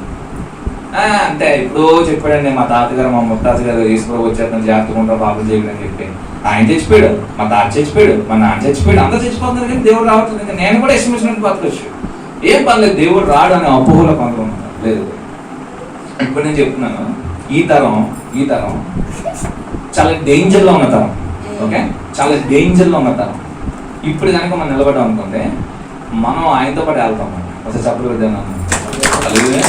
సో ఇక్కడ మనం చీఫ్ మినిస్టర్ అవ్వలేకపోవచ్చు, ఫైనాన్స్ మినిస్టర్ అవ్వలేకపోవచ్చు, లేదంటే ఇరిగేషన్ మినిస్టర్ అవ్వలేకపోవచ్చు, కానీ యేసుప్రభు రాజ్యం ఉండదు కదా వేయాల పరిపాలనలో. అంటే దేవుని అడుగుతున్నాను, రెవెన్యూ మినిస్టర్ ఏమని చెప్పి దేవుడు మరి ఇస్తే దేవుని హల్లెలూయా. సో ఆ రాజ్యంలో మనం ఎలా ఉండాలంటే దేవునితో పాటు రాజ్యం వేరే వాళ్ళు ఉండాలి. హల్లెలూయా. సో పాత నిబంధన భక్తులకి కొత్త నిబంధన భక్తులకి తేడా ఏంటంటే గలతీ రాసిన పత్రికలో ఉంటుంది. మోషే యొక్క మహిమ అంటే మోషే ఎంత కష్టపడి, ఎంత బాధపడి, ఎంత ప్రయాసపడి దేవుని దగ్గరికి వెళ్ళి దేవుని మాటలు తెలుసుకుని రాత్రులు పగల్లో ఉపవాసం ఉండి దేవుని సన్నిధిని పొందుకుని కిందకు వచ్చి దేవుని ప్రజలకు ఆయన మాటలు చెప్తున్నప్పుడు మోషేకి ఉన్నటువంటి మహిమ ప్రజలు చూసినప్పుడు చూడలేక వాళ్ళు ముసుగేసుకుని ఉన్నారంట. కానీ మోషే మహిమ దినదినం తగ్గిపోయే మహిమగా ఉంది, కానీ క్రీస్తు ద్వారా మనకు వచ్చిన మహిమ మోషే కంటే అధిక మహిమగా దేవుడు తీర్చి మన ముందు తీసుకెళ్ళిపోతాను. హల్లెలూయా. మోషే మహిమ తగ్గిపోయే మహిమగా ఉంది, కానీ క్రీస్తు ద్వారా మనకు వచ్చిన మహిమ నిరంతరం ఆయనతో కూర్చుని ఆయనతో పరిపాలన చేసి యుగయుగాలు ఆయనతో జీవించే కృపని దేవుడు మనకి అనుగ్రహించాడు. హల్లెలూయా. సో మన మహిమ తగ్గిపోయే మహిమ కాదు. హల్లెలూయా. అంతపై చెప్పండి, మన మహిమ తగ్గిపోయే మహిమ కాదు. ఆమేన్. ఇది మొదటి మెసేజ్ అండి. ఓకే, ఇప్పుడు మొదటి మెసేజ్ ఏంటి? ఇంకో 5 నిమిషాలు 2 మెసేజ్ స్టార్ట్. ఉంటారా? పర్లేదా? అందుకున్నా నా ఫ్లోకి సింక్ అయిందా? బాగా ప్రార్థన చేసుకోండి. సర్వశక్తి మంత్రి నీకు వందనాలు, సర్వోన్నతుడా నీకు వందనాలు. నువ్వు ఇచ్చినటువంటి యొక్క దివ్యమైనటువంటి సన్నిధిని బట్టి వందనాలు ప్రభా. నీతో జీవించాలంటే ప్రభా ఆ విధేయత కలిగి ఆ కృపను పొందుకుంటూ ప్రభా నిత్యత్వం వైపు మా కన్నులు చూస్తూ ముందుకు వెళ్ళమని చిత్తం ప్రభా. చిత్తం మేమందరం టక్ సాధించండి. ఎంతో బాధతో నడిపిస్తున్న పాస్టర్ గారిని దీవించండి, పాస్టర్ గారిని దీవించండి, కుటుంబం అంతటిని దీవించండి, పరిచయని దీవించండి. విన్న బిడ్డలందరికీ ప్రభా గురందరూ దీవెన దయచేయండి. నీకు నన్ను వాడుకున్నాను కొన్నాను తండ్రి. ఈ సంఘాన్ని అభివృద్ధి చేయండి. యేసు నామములో గొప్ప కార్యాలు చేయండి. యేసు నామములో వేడుకున్నాను తండ్రి. Praise lord.